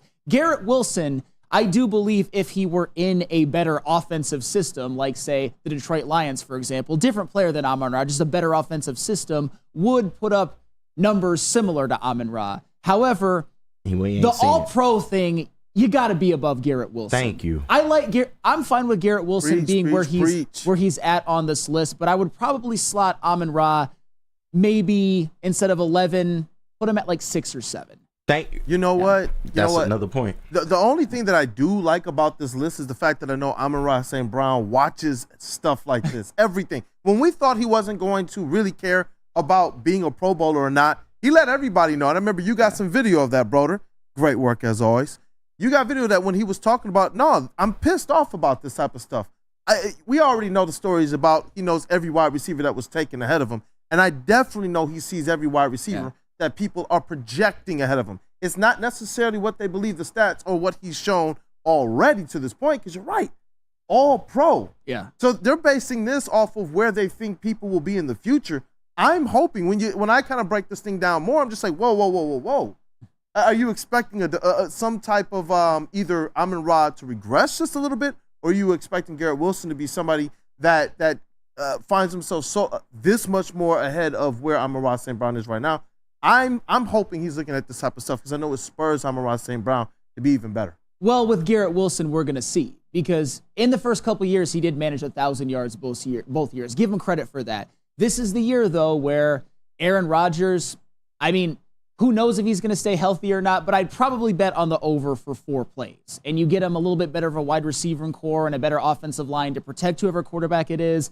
I do think Garrett Wilson is primed for a breakout year. However, as I said before, Amon-Ra St. Brown was already first-team All-Pro in his career, and he had an incredible playoff run as well, which Garrett Wilson, through no fault of his own, has not had the opportunity to have. Yeah, Sam, and I like the point that you made that maybe you would put Amon-Ra at 6 on this list, and I know you're going to think this hate, and we'll get into it. We're going to reveal who is at number 6, but that's what I said on Heavyweights yesterday. I know. Is that I would slot Amon-Ra in the same spot as number 6, and we'll get into it, brother. Go ahead.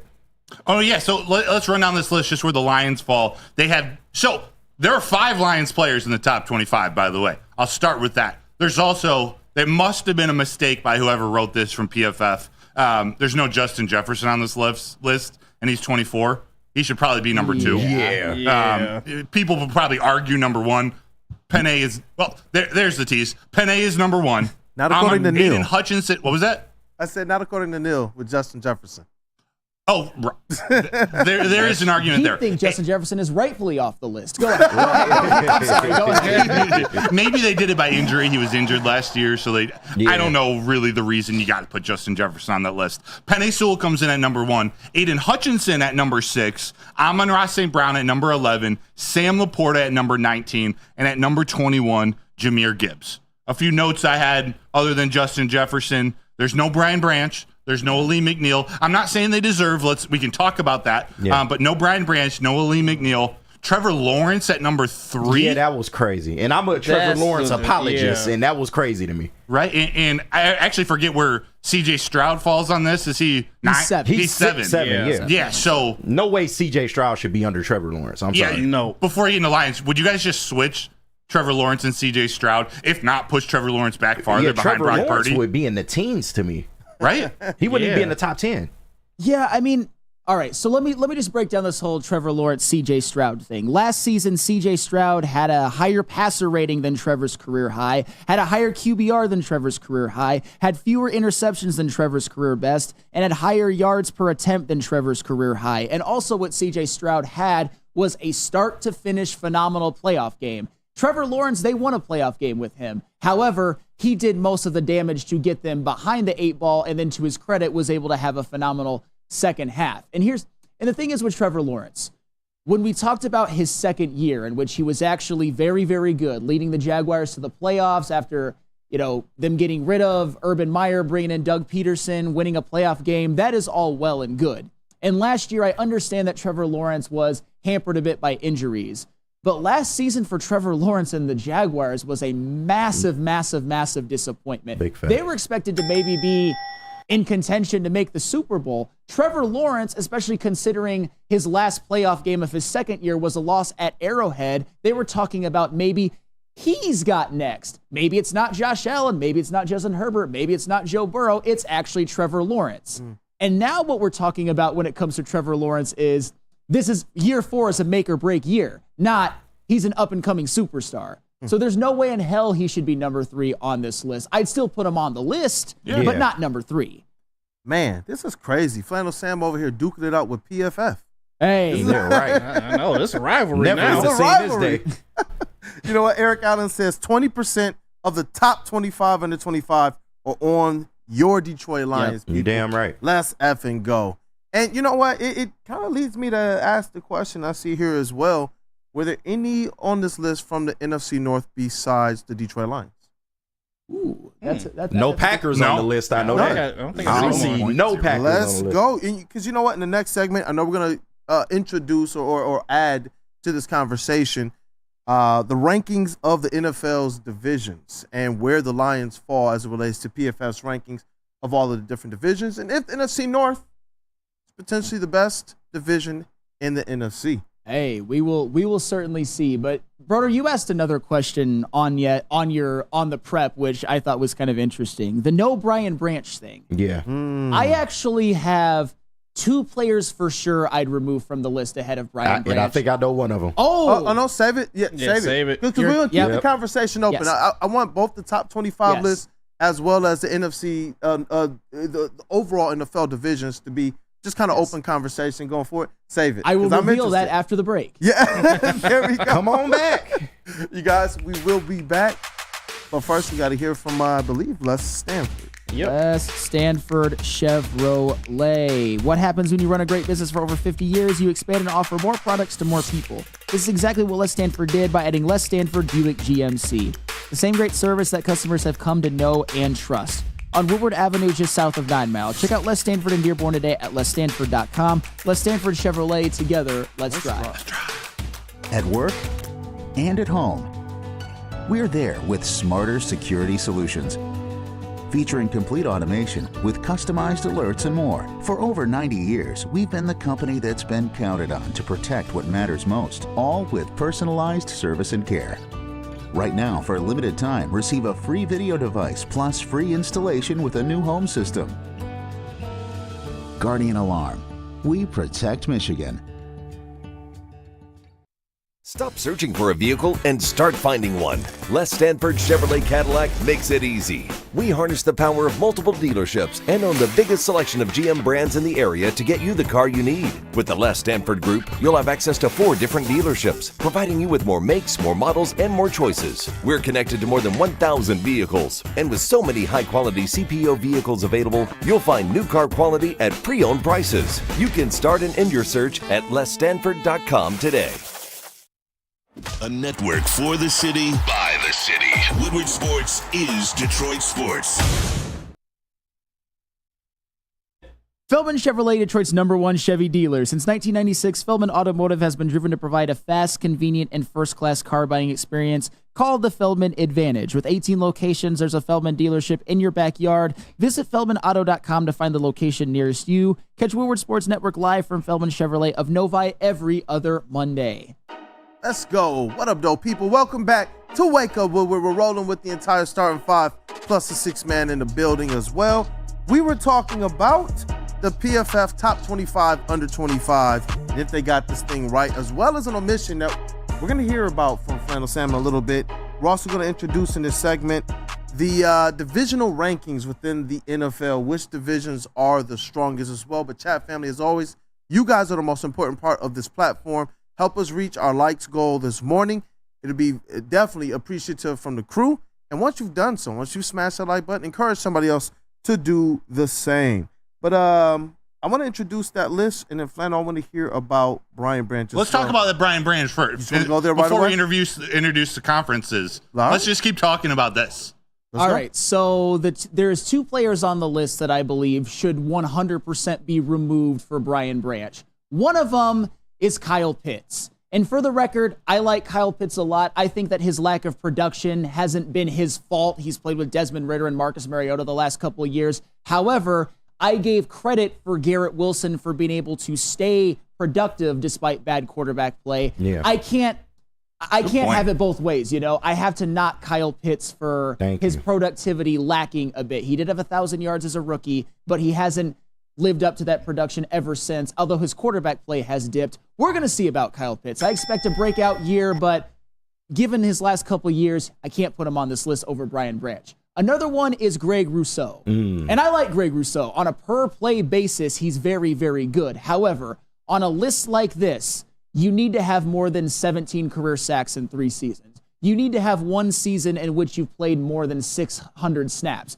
Greg Rousseau has none of those things. So for the purposes of that, I don't believe Greg Rousseau should be on this list. And I kind of have went back and forth with a Tyler Smith guard from the Cowboys, because his PFF ranking when it comes to guards, he's the 11th ranked guard. And guard is a position in which typically throughout the top and throughout like even the mean and the median don't rank as high as, say, tackles do or edge rushers. However, he did only allow 1 sack and 17 pressures last year, so that's pretty damn good. So with that one, we're splitting hairs a little bit.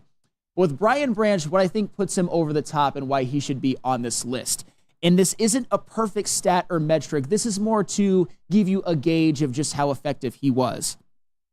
Trent McDuffie and Teron Johnson were the first team and second team All-Pro slot corners.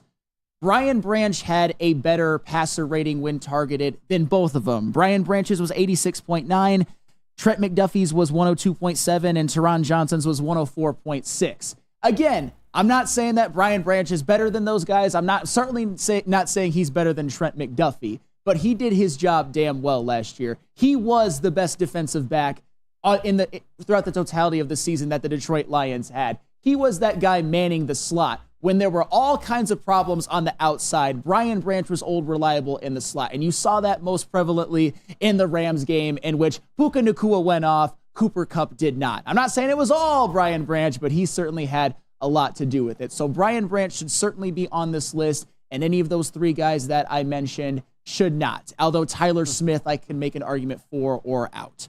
Flannel, where do you stand on Jahmyr Gibbs and Bijan Robinson? Because we got Bijan at, what is it? Yeah, that was blasphemy too. 16. 16. Jahmyr Gibbs at 21. And see, I don't think it's blasphemy. I don't either. I'm glad you agree. I wasn't expecting that, by the way. With Bijan, I think a lot of Lions fans in particular kind of like to just say, Bijan sucks. Gibbs is obviously better. And I don't think he sucks. And Gibbs, I think he did have what you would call a better year. He had more touchdowns. He had a higher yards per carry. He had more explosive runs, as in like long runs, like 20 yards or above. However, what Bijan was asked to do was to step right in and be the number 1 offensive player on the team. He led the team in rushing yards. Tyler Algier had a bad year. David Montgomery had a good year as like the number 2 running back. Like Jahmyr Gibbs, as much as we love him and as great as I think that he can be, I think he should clearly be the number 1 running back on this team this year. He didn't even lead his own team in rushing. And I'm not saying that Gibbs should be below Bijan. I can just see the argument, and I don't necessarily hate that one, because Bijan also, he showed more as a pass catcher than Jahmyr Gibbs did last year. Yeah, I think that's it. Once we see that from Gibbs, once he really puts it all that, we know here in Detroit that he's special and he's going to continue to get. But he might be a top 5. He might be the best running back in the league within 2 years. I'm dead serious when I say I think they'll be duking it out the next couple of years for best running back in the league, Gibbs and Bijan. What about this? There was someone who was left off this list. Should he have jumped both of them? 23-year-old Kyren Williams, all-pro running back from the Rams. That is true. He's not even on the list. Man. He had a better year than both. He did. He was injured. I think he only played 13 games, but he was all-pro. First team All-Pro, I believe. Well, that's where I have to kind of continue the conversation of like Greg Rousseau out, Kyle Pitts out, Brian Branch in, Kyren Williams in. And oh, by the way, I think we just glossed over this. The whole Justin Jefferson thing, the fact that he's not on the list makes it, because the list is good, but that kind of makes it fraudulent altogether. Although I'm wondering if you're Justin Jefferson, you look at him in context as like a historically great start, not as a young player. I think people forget he's only 24 years old. Mm-hmm. So they're just probably putting him in a completely different category than just top 25 under 25. I wouldn't blame them for doing known. That. Like we already know exactly where he's going to be at on a list like that. Yeah. A question is how high? So Penei Sewell's number 1 on the top 25 under 25. How high would Penei Sewell be on the top 25 over 25? Like all of the NFL. I don't think you can put him ahead of Mahomes. Like you can't put him at number 1. But is he becoming a top 5 player in the league? I mean, he's already the top offensive lineman. Yes. That's already going to put him very, very high up the list. You got to put Mahomes ahead of him for sure. Have to. Yeah. Yeah, and then we're talking about do you want Penei or Myles Garrett? I would probably say Garrett still, but it's a question. It's an actual question. Yeah. Do you want Panay or Justin Jefferson? Again, that's a legitimate question. I think it's different strokes for different folks. It certainly is. But do you want Panay or TJ Watt? There you go. Yeah, that's another one. Yeah. I think the point is Panay is an absolute animal. He's a stud. He's one of the best players in the league. We have him at right tackle, and he's 23 years old.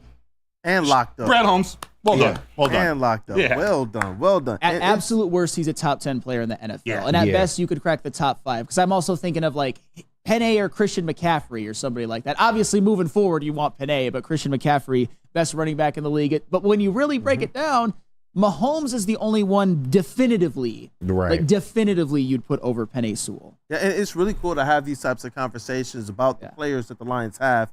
Also within the perspective that this team has huge expectations to win following a season where they did things we have never seen the Detroit Lions do.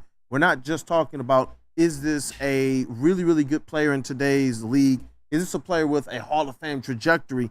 But are they ever going to win a playoff game? We're talking about Penei Sewell, who just won 2 playoff games last year. Is considered the best at his position in the entire NFL and is very well deserving of this top 25 under 25 list. I love the fact, and I'm going to continue to ring this bell, that we get to talk about the Detroit Lions in this type of a light. Absolutely love it.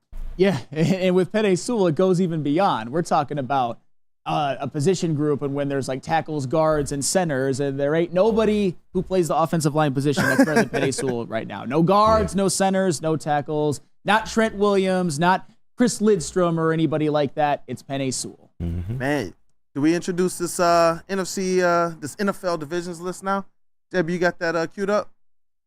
We got to talk about this thing because I was actually it's intriguing. It's intriguing. The top divisions, there are 8, obviously. PFF ranked them. I guess we'll reveal them starting with what, number 8? I don't have a list. Broder, did you send me a list? Nope. I didn't send anything. Did you? No, I didn't. You know what? Then we'll just get right into it. Then number 8, NFC South. Number 7, AFC South. Number 6 on the list, AFC West. Number 5, NFC West. Number 4, NFC North. Number 3, NFC East.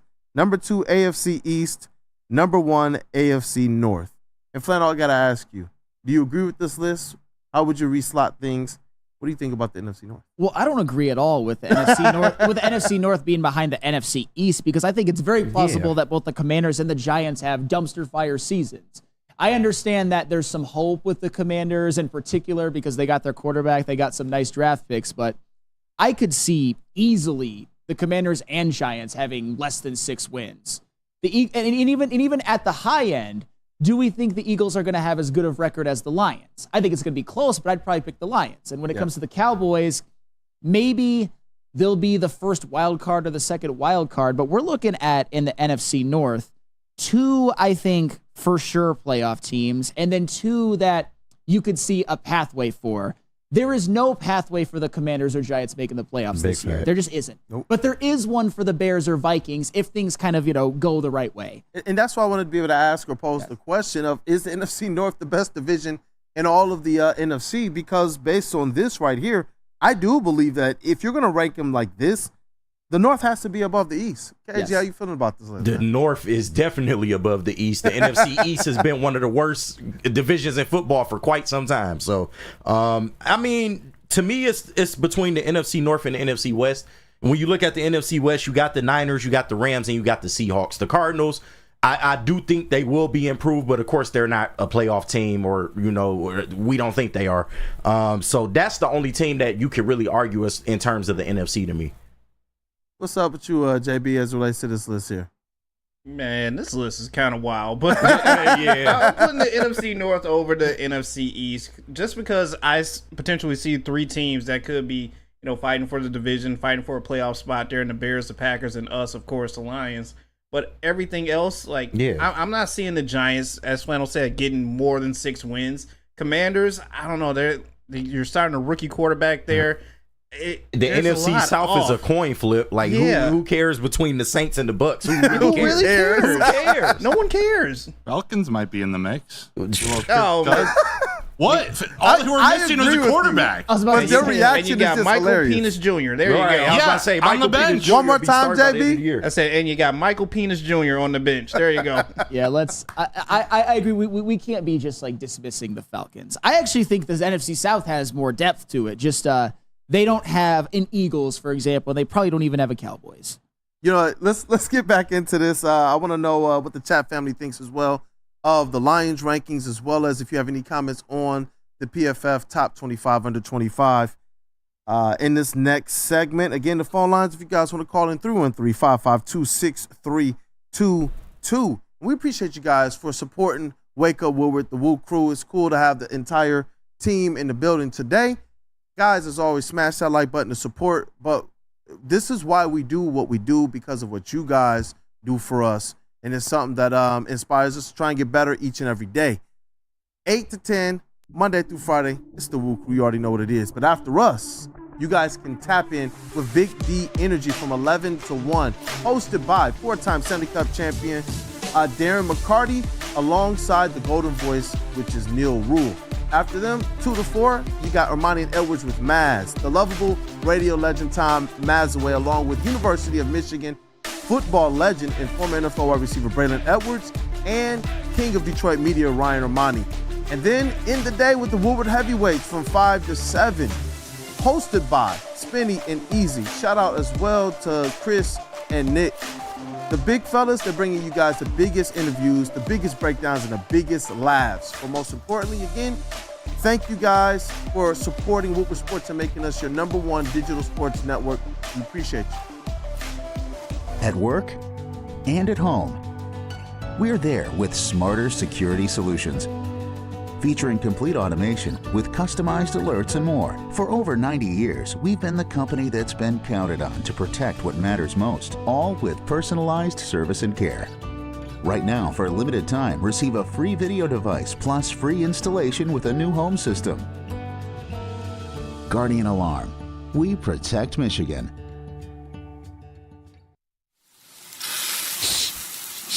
You smell that? That's Brad Holmes cooking. And the off-season smells good. Woodward Sports. What's up, everybody? Neil Rule, Big D Energy, Woodward Sports Network, home of the Planet Fitness Studios. Let me tell you a little personal story about myself with Planet Fitness. Planet Fitness helped me change my life, and it can do the same for you. The best gym in the gym game. The clean facilities, tons of cardio equipment, tons of weights as well. And look, through all the price increases, inflation, all that, hasn't happened at Planet Fitness. Still $1 down, $10 per month, $24.99 a month for the Black Card as well. It's Planet Fitness, everybody, where your fitness is essential. Come to any Lady Jane's Haircuts for Men and claim your throne for a king's treatment from one of our talented stylists. Open 7 days a week. Walk in anytime. Just get to a Lady Jane's today and receive a precision haircut, scalp massage, hot lather neck shave, and a hot towel treatment. A haircut should not be a chore. It should be an experience. And that's exactly what Lady Jane's has to offer. Open 7 days a week. Walk-ins are always welcome. There's always a location near you. Lady Jane's Haircuts for Men. It's wicked awesome. Fire. Yes, Soroki's Crispy Chicken and Pizza. They are taking over Michigan.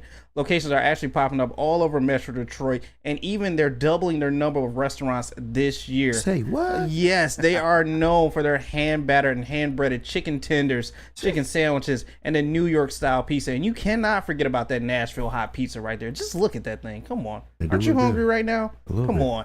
Be sure to stop by and try one of their mega stations near you, or as always, you can check them out and order online at Sorokis.com.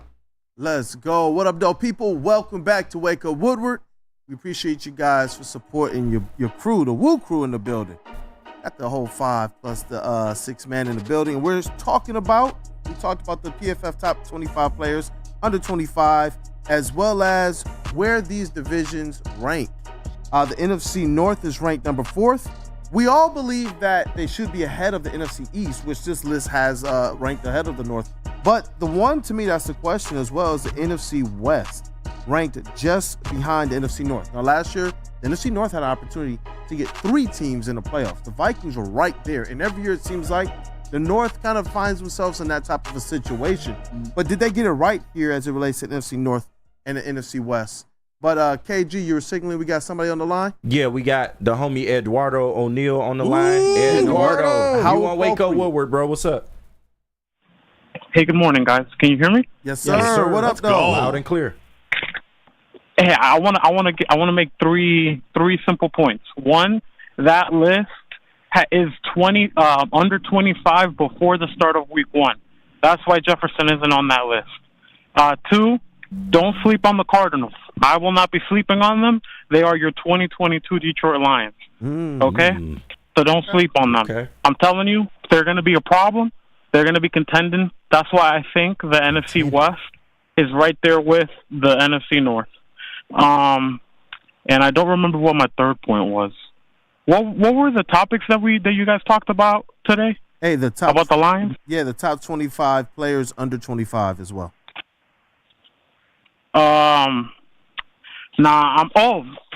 So listen, about that video. It upset me very much that only one player that played in that NFC Championship game chose San Francisco. Like, everyone should be choosing that. Everyone, not just Kirby. Like, the other two players that chose it weren't on the team last year. You know what I mean? That upset me. That's all. I hope you guys have a great day. Eduardo, man, thank you. We appreciate it, man. Spicy Ed. Ed comes, here, I got 3 topics for you. Here's what I got to say. By the way, that graphic, Eduardo, you were in my mouth. Shout out to you.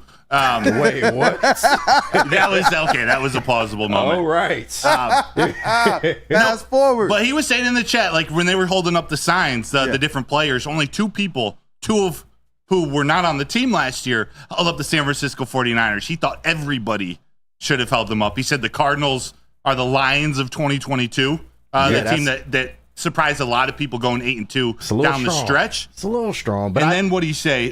His other point, he said, don't sleep on the Cardinals. Now I'm forgetting the other one. Oh, there's NFC North, NFC West. But yeah, what do you guys think? I like it. You know what? Let's take another caller because I know we just got a few minutes before what's trending. Yeah. Unless anybody wanted to speak even further on Hey, go ahead and take the call. Yep, we got Cordell on the line. Cordell, you on Wake Up Woodward. What's up?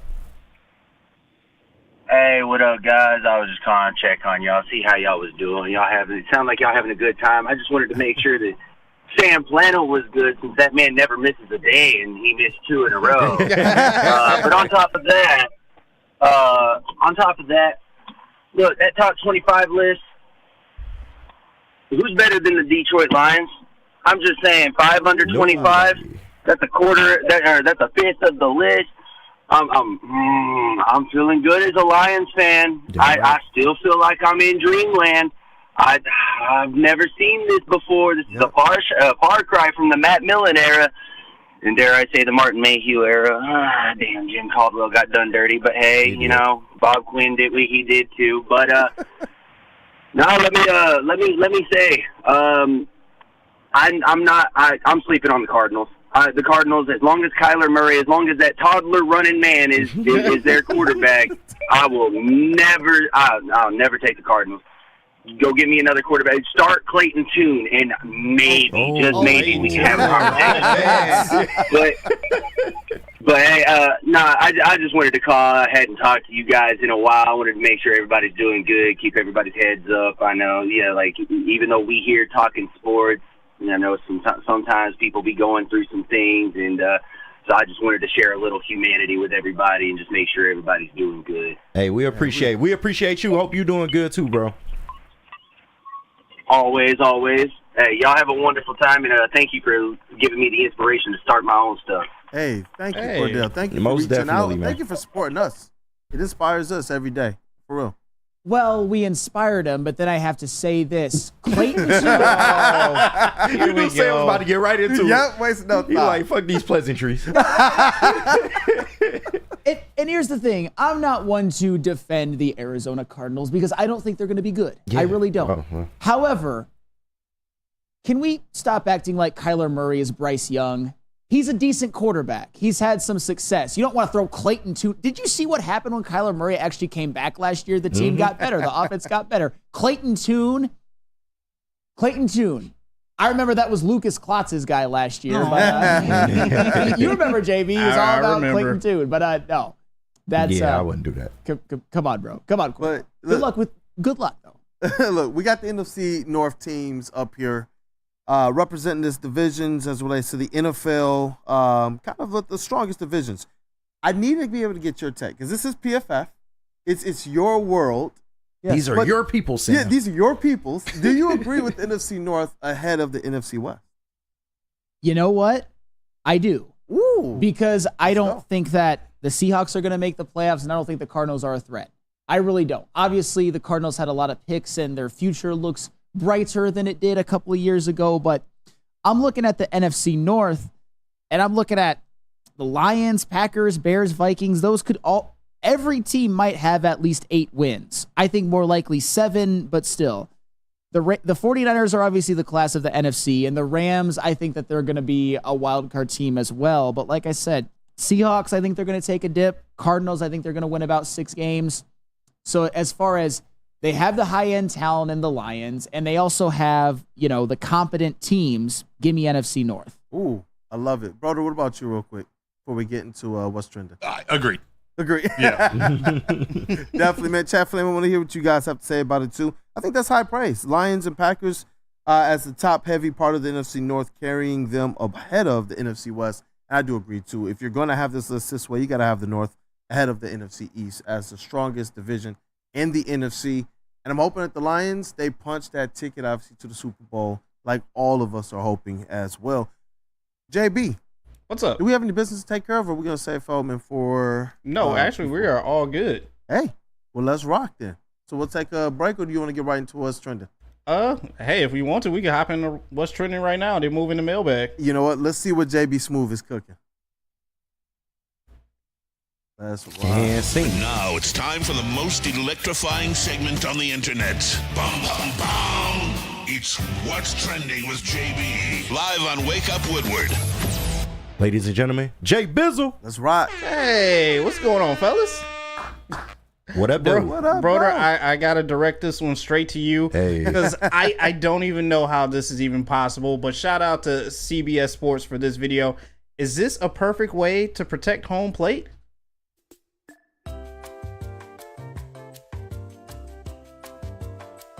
My man is sitting on home plate. I didn't think you could do this. Yes. Oh, I love the multiple angles.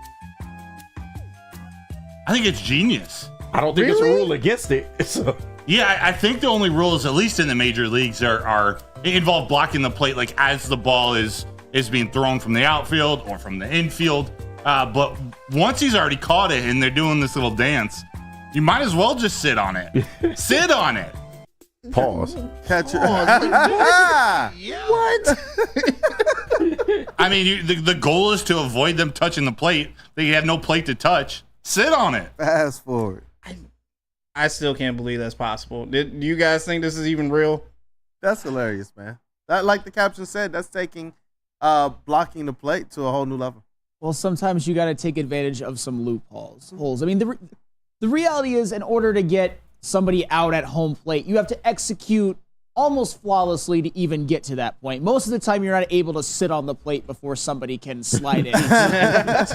So if you have the opportunity, I suppose go ahead because there's nothing they can do about it. Eventually, you're just gonna have to be like, all right, I'm out. Yeah, Randall Small says, genius. Genius play.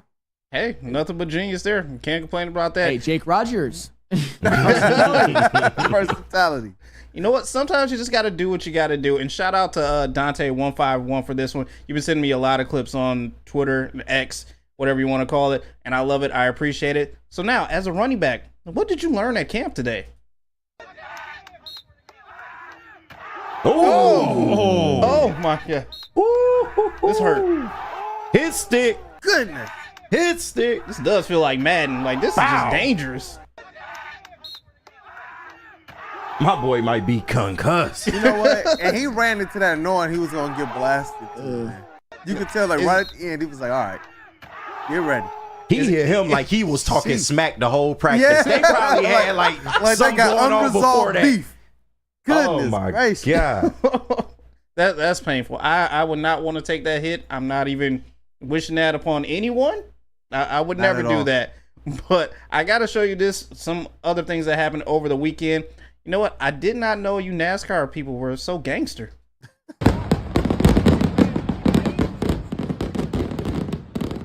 All right, so the two people in this video are Kyle Busch and Ricky Stenhouse Jr.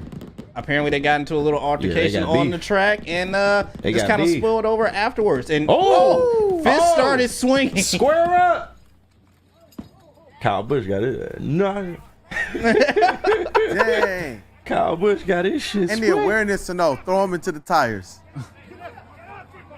NASCAR people are gangster, man. I don't know about this. This is. What was the argument about? That's what I'm trying to figure out. I don't he cut him off like. It feels like an unsanctioned wrestling event with the with like the safety lines and all that type of stuff in there. There was some moment that happened during the race. I can't remember if it was Kyle Busch or Stenhouse.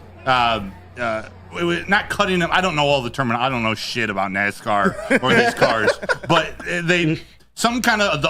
someone broke a semi-unwritten rule, and they decided to get into it after. And there were words said like, next week there's a race. I'm gonna come and get you this time. And now you start talking like premeditated. Like you don't want anyone to get hurt. Yeah. Because you're not called. I don't understand it all, but fisticuffs after a NASCAR match. So you're telling me that this is NASCAR's version of chin music then? Yeah. Okay. I make Bush great again. They say. Silky Johnson in the chat says Kyle Busch has gotten punched in the face a few times. So he's like, he's like a known prick. I don't even know NASCAR that well, but I know that Kyle Busch is a lightning rod. Really? I didn't even know that. And shout out to NASCAR.com for that video as well too. But man, like I said, you guys are gangster out there. I did not know this was a thing. I barely tap into NASCAR as it is. I know Jordan has a team that 2311. I basically just follow those guys. But other than that, I do not watch NASCAR like that. But not at all. I got to show you this because I'm pretty sure everyone in the chat has probably seen the Diddy video that's been going on lately. Sheesh. CNN took it upon themselves to go and reach out to Cameron for a little bit of help, and he had some lines to say. Why Cameron? Artists.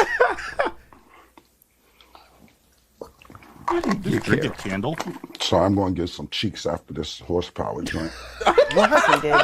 So he's promoting his product.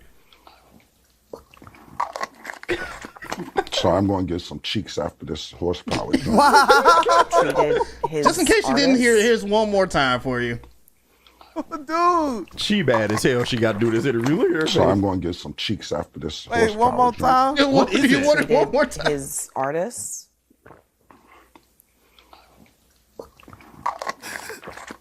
So I'm going to get some cheeks after this horsepower joint. Hey, he says go to get some cheeks after this big horsepower drink. So let me explain. The horsepower is one of his products that he owns. It's a sexual performance enhancing substance. So shout out to him. I'm a big fan of It Is What It Is, man. But why CNN go get Cameron? They know what they were doing, bro. Like CNN always do this with black artists, and knowing that it's gonna be awkward as hell. Like you can see the interviewer, she's not interested in this. Like Cameron knows exactly what they were looking for too. Shout out to the exactly. Shades, yeah. Shout out to the Shades. Man, so I can't KG, shout out Cameron. KG, man. I gotta ask, do you got any of this horsepower at the house? I don't need the pink horsepower. $24.99. I don't need the pink horsepower. I'm still charging pretty good over here. So. Well, that's it for what's trending. You guys, back to you on the desk. I wondered, like, do you know at the beginning of the interview when the reporter, said hi to Cameron, did he respond with, "Hey Ma, what's up"? I don't think he did. You guys don't know the camera. All right, you guys don't. Okay, take the black card away from all of you guys. We black got card. it. We get it. It just wasn't hitting. That's all. It just wasn't hitting. Yeah, well, it looks like Cameron was hitting. Yeah, he definitely his girlfriend. Was. He definitely was. He was and was going to. He let think the you world guys know know. music? Hey. You guys say you know music? No, it's just onward. Your timing is it was a little off. But Cameron did get some cheeks after that though, because I did see on his podcast thing he brought Auntie back on there. So if Cameron say he getting cheeks after, best believe he getting cheeks after. So just saying that. Man, we gotta have a Peaks and Cheeks segment soon. Yeah. Yep. Yeah. Shout out Cameron and Mace, man. That's the What's Trending today? That's it for What's Trending today. Hey, awesome job as always. As always, JB Smooth. So what, we go straight into our mailbag segment? Yep. Let's rock, man. Hey, look, it's the Wake Up Woodward mailbag segment presented by the Feldman Automotive Group. I hope you guys are getting your mailbag questions into the chat. And if you do want to call, 313-552-6322. But, I see him. Some questions already entering the chat. Brother, you got a watchful eye on that? I will take a look. Let's rock. Let me see here. Shad, mailbag. Do you believe in the Killian effect, where there's a player who is used as a scapegoat among fans as to why a team is bad, and even after getting rid of said player, the team is still bad? I wonder if that has anything to do with Javi Baez as well. Well, Shad's a Killian and a Piston simp, despite what has all happened. So I don't take a lot of what he says seriously. Killian effect. No, like he's always defended Killian. And here's the thing. Obviously, the issues with the Detroit Pistons run a lot deeper than Killian Hayes. I will certainly give you that. But their first draft pick was Killian Hayes. Mm-hmm. He's not good. He's not good at basketball. You know how I know? Because nobody's picked him up. Are there other, like I said, many problems with the Pistons right now, but getting rid of him, I think, is one of the pathways to the Pistons getting out of this mess, not keeping him. Let me see here. Ryan's reaction, mailbag from last week. What's Goff's career average for season-ending rank per PFF? You know, Ryan's reaction, I failed my homework assignment. It's kind of hard to find old PFF rankings, but I will certainly do my best. At worst, I can find you his average grade for every year he's played. Let's see here. Rando Smalls, mailbag. What player on the Lions and now will have the most chance to start on another team when cut? Who's going to get cut? Yeah, who's getting cut? Speculate away. Levi Onwuzurike. He's probably going to get cut. Yeah. Oh, yeah. Maybe on the Bears? Levi Onwuzurike could probably start on the Bears. I can see it. They need a defensive line. That's for sure. Is there another one in here? No shot, shooting under 30, being 30-20 is what makes you not good at basketball. My whole career. Field goal percentage in the 30s, three-point percentage in the 20s. That's what makes you bad at basketball. Shad. And I ain't saying nothing. I've apologized plenty of times to you, Mr. Flannel Sam, about our Killian Hayes discourse. No apologies necessary. IT Hips mailbag. Given the transformation we have seen in Broderick Martin's body change, can you see him having a huge impact this season on that defensive line? We hope so. I hope so. I mean, in addition to what they do individually and personally, because that's where it's going to start for a player. I love what the organization has done as well in bringing in Terrell Williams and really bringing in some more help on that defensive line as well. Yeah. What you, brother? Yeah. So this is maybe somewhat of an unpopular opinion, but I think he owes the team. Because I think last season, when there was a perfect opportunity for someone to step up, Broderick Martin, he just wasn't ready yet. So this is the year. The fact that he's lost some weight, he looks more svelte, and hopefully has learned some things about how to play the defensive tackle position. This is a big year for him. I think he has a chance to be one of the, I don't want to say better, but a very solid rotational piece on the defensive line, along with like a John Kaminsky, for example. They don't need him to be a starter, but they need him to play snaps, be that kind of backup space eater type.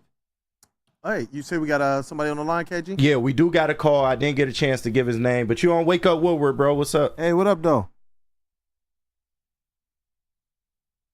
Yes, sir. Hey, Terrell. Can you hear us? What up, though? Next. All right. Freddie Felt 313, mailbag. Do you plan on attending any home or away Lions games next season? Bro, wait. What? Bro, Terrell's on. We can't hear him. You can't hear him? I can't hear him. You can't hear him? All right, one more time. Terrell. Oh, Yo. I hear something. There we go. Yeah, I got it. Yeah, that was my fault. Sorry about that. Oh, y'all can hear me now? Yes.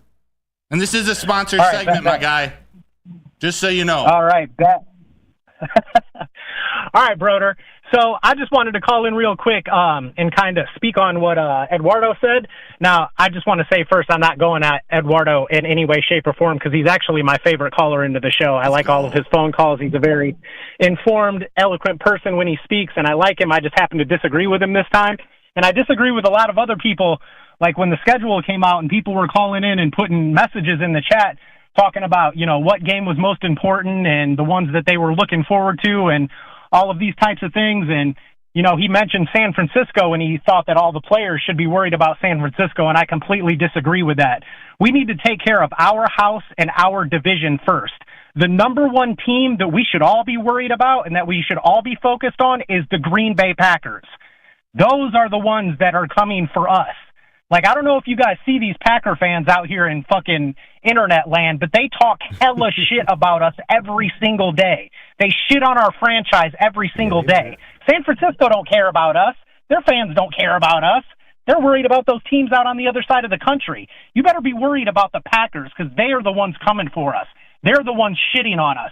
They're the ones that think we're a one-and-done, fake-ass, same-old Lions team that are just good one year and they're going to fall off.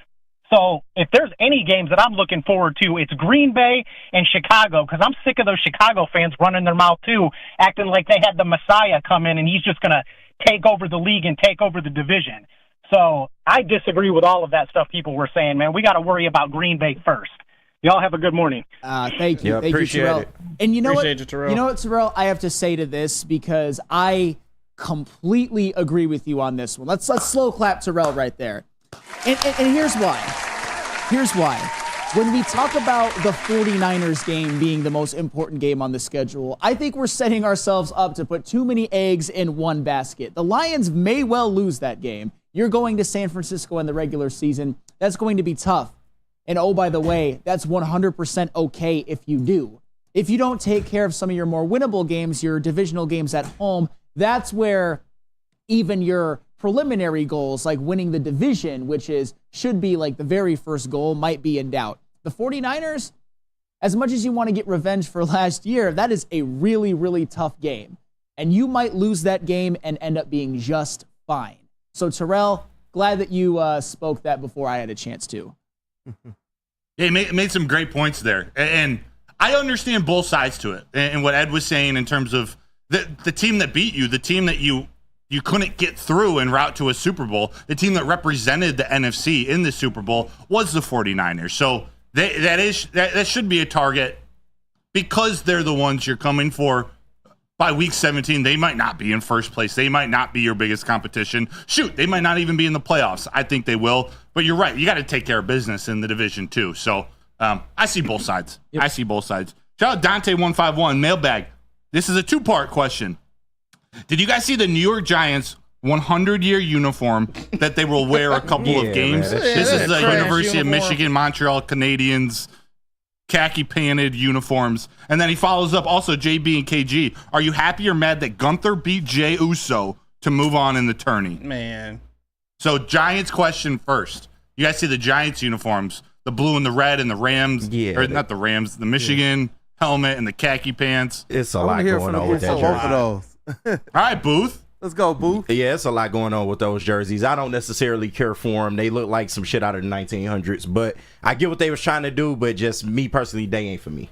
It actually is some shit out of the 1900s. They took 3 different eras and put them together to combine for this jersey, which is just quite ridiculous. And to top it all off with the Michigan red and blue helmets, like, this doesn't make any sense. Yeah, but as far as the Gunther point, I'm not mad. I do want to see more for Jey Uso because I feel like he is doing good on his own. They do need to get him some new moves. I'm sick of a super kick every 2 seconds. But Gunther is going to be a future world champion. It's good that he won. They're going to position him to maybe go against Cody at some point here. So I'm looking forward to that. I definitely have to agree with that as well, too. They're positioning Gunther to do something more, something better. He's held that IC title for a long-ass time right now, so it's time for him to move on to something else. Jay will get his time. It just takes a minute. Yeah. Urban Nash says, what's better, the Giants uniform or the Detroit sign? Damn it. Damn it. I'll take neither for 400. I guess I got to side with the Detroit sign. Yeah. I love the Detroit sign. Last one, DNC ENT mailbag. Not only did the Nuggets blow a 20-point lead, they blew our chances at Tim Connolly. Who's next in line, Kool-Aid? You know what? Trajan Langdon right now, by all reports, would be the one leading the candidacy. Obviously, he has a connection to Super Agent and current Pistons VP, Aaron Tellem. So right now, he'd probably be the one. And just before I even knew that was the connection, I did want Trajan Langdon. I like his eye for kind of trying to put together the foundation of what could sustain a younger team, as well as bringing some talent together as well. I know he has some history with the Pelicans and had something to do with Willie Green coming to the Pelicans as well. And you guys already know I've talked about it before.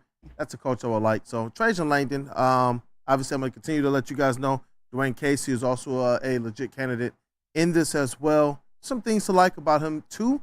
But if you're looking for just kind of a voice that I would believe Arn Tellem would trust, maybe it's Trajan Langdon. Somebody posed that actual kind of angle or perspective on our Woodward Pistons, as we talked about it last, and I put the clip up there, and it said, do you guys believe that Arn Tellem would back off more of a Trajan Langdon because of his trust or connection or relationship he has with him? I don't see it. And newsflash, the Nuggets didn't blow that. Tim Connolly wasn't coming in the first place.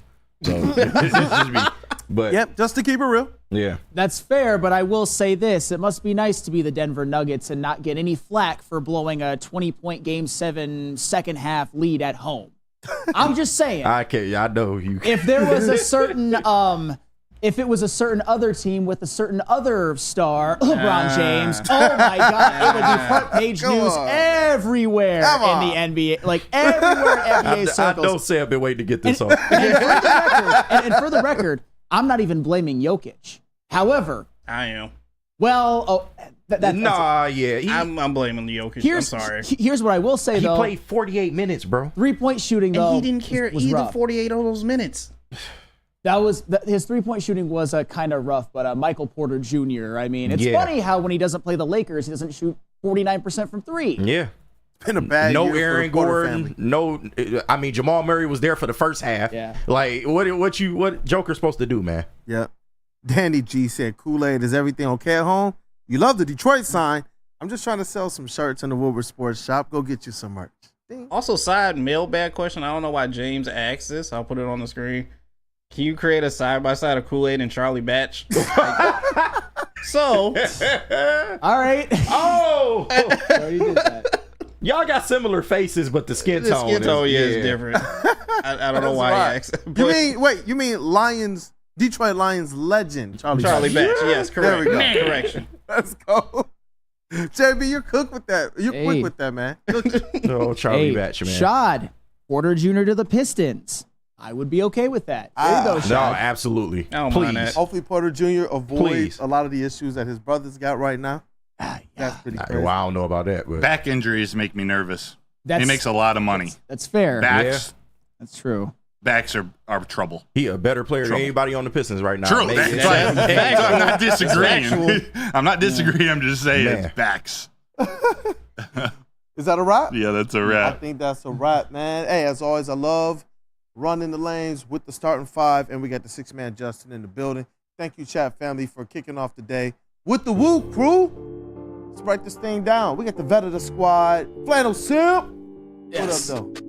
Hey, I'll tell you what. I'm really looking forward to watching the NBA Conference Finals. Yes, it is sir. going to be exciting. I was very, very happy to see the Timberwolves take down the Nuggets. More or less so, I don't have to hear Neil Rule victory lap about Jokic every single goddamn day. I know. He's great, but Jokic ain't top 10 yet. Not I'm yet. just saying, he would have been. He would have been. Yeah. Ain't top 10 yet. You know, we're going to have to get into some NBA talk. This is Yes. really, I love NBA talk. Shout out to the chat family as well. I see you guys throwing a lot of love in there. Thank you guys for the support. We'll continue to break this thing down. Shout out to Justin as well, who's over here. Our elite booth, we got in the sound booth, Woodward Sports' #1 draft pick and rookie of the year, KG. Thank you. Secretly going for MVP. Y'all know it. But appreciate y'all, man. Good show. It's going to be a good week, man. Glad to have Sam back, and let's get it, man. Hey, let's go. Let's get it. Glad to have Flannel back in the Titty booth on a Tuesday as Woodward damn it. Sports' MVP, JBSMOOOOOOV. Nipples!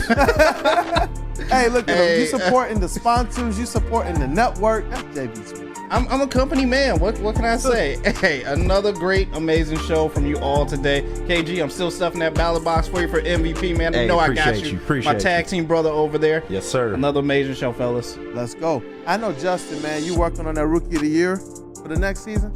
Let's rock. Hey, our credentialed Detroit Lions and Tigers beat reporter always does great work. We got Matthew Broder, the Fab 5 shirt, the Fab 5 of the crew here at Woodward Sports. Have a wonderful Tuesday. By the way, Justin thinks that Edmonton should cut McDavid and that he's not a Hall of Famer. Oh, damn. Okay. Hey, and it's your boy Brandon Day, aka Detroit Kool-Aid, your credentialed Detroit Pistons beat reporter. We appreciate you, chat family, for kicking off your day with the Wake Up Woodward crew. Tap into Big D Energy, Armani Edwards with Mavs, as well as Woodward Heavyweights. We appreciate the support you guys give to us, as well as that entire network. If you haven't already, smash that like button on the way out. If you have, again, thank you guys for everything you do for us. This has been Wake Up Woodward. I hope you guys have a blessed day.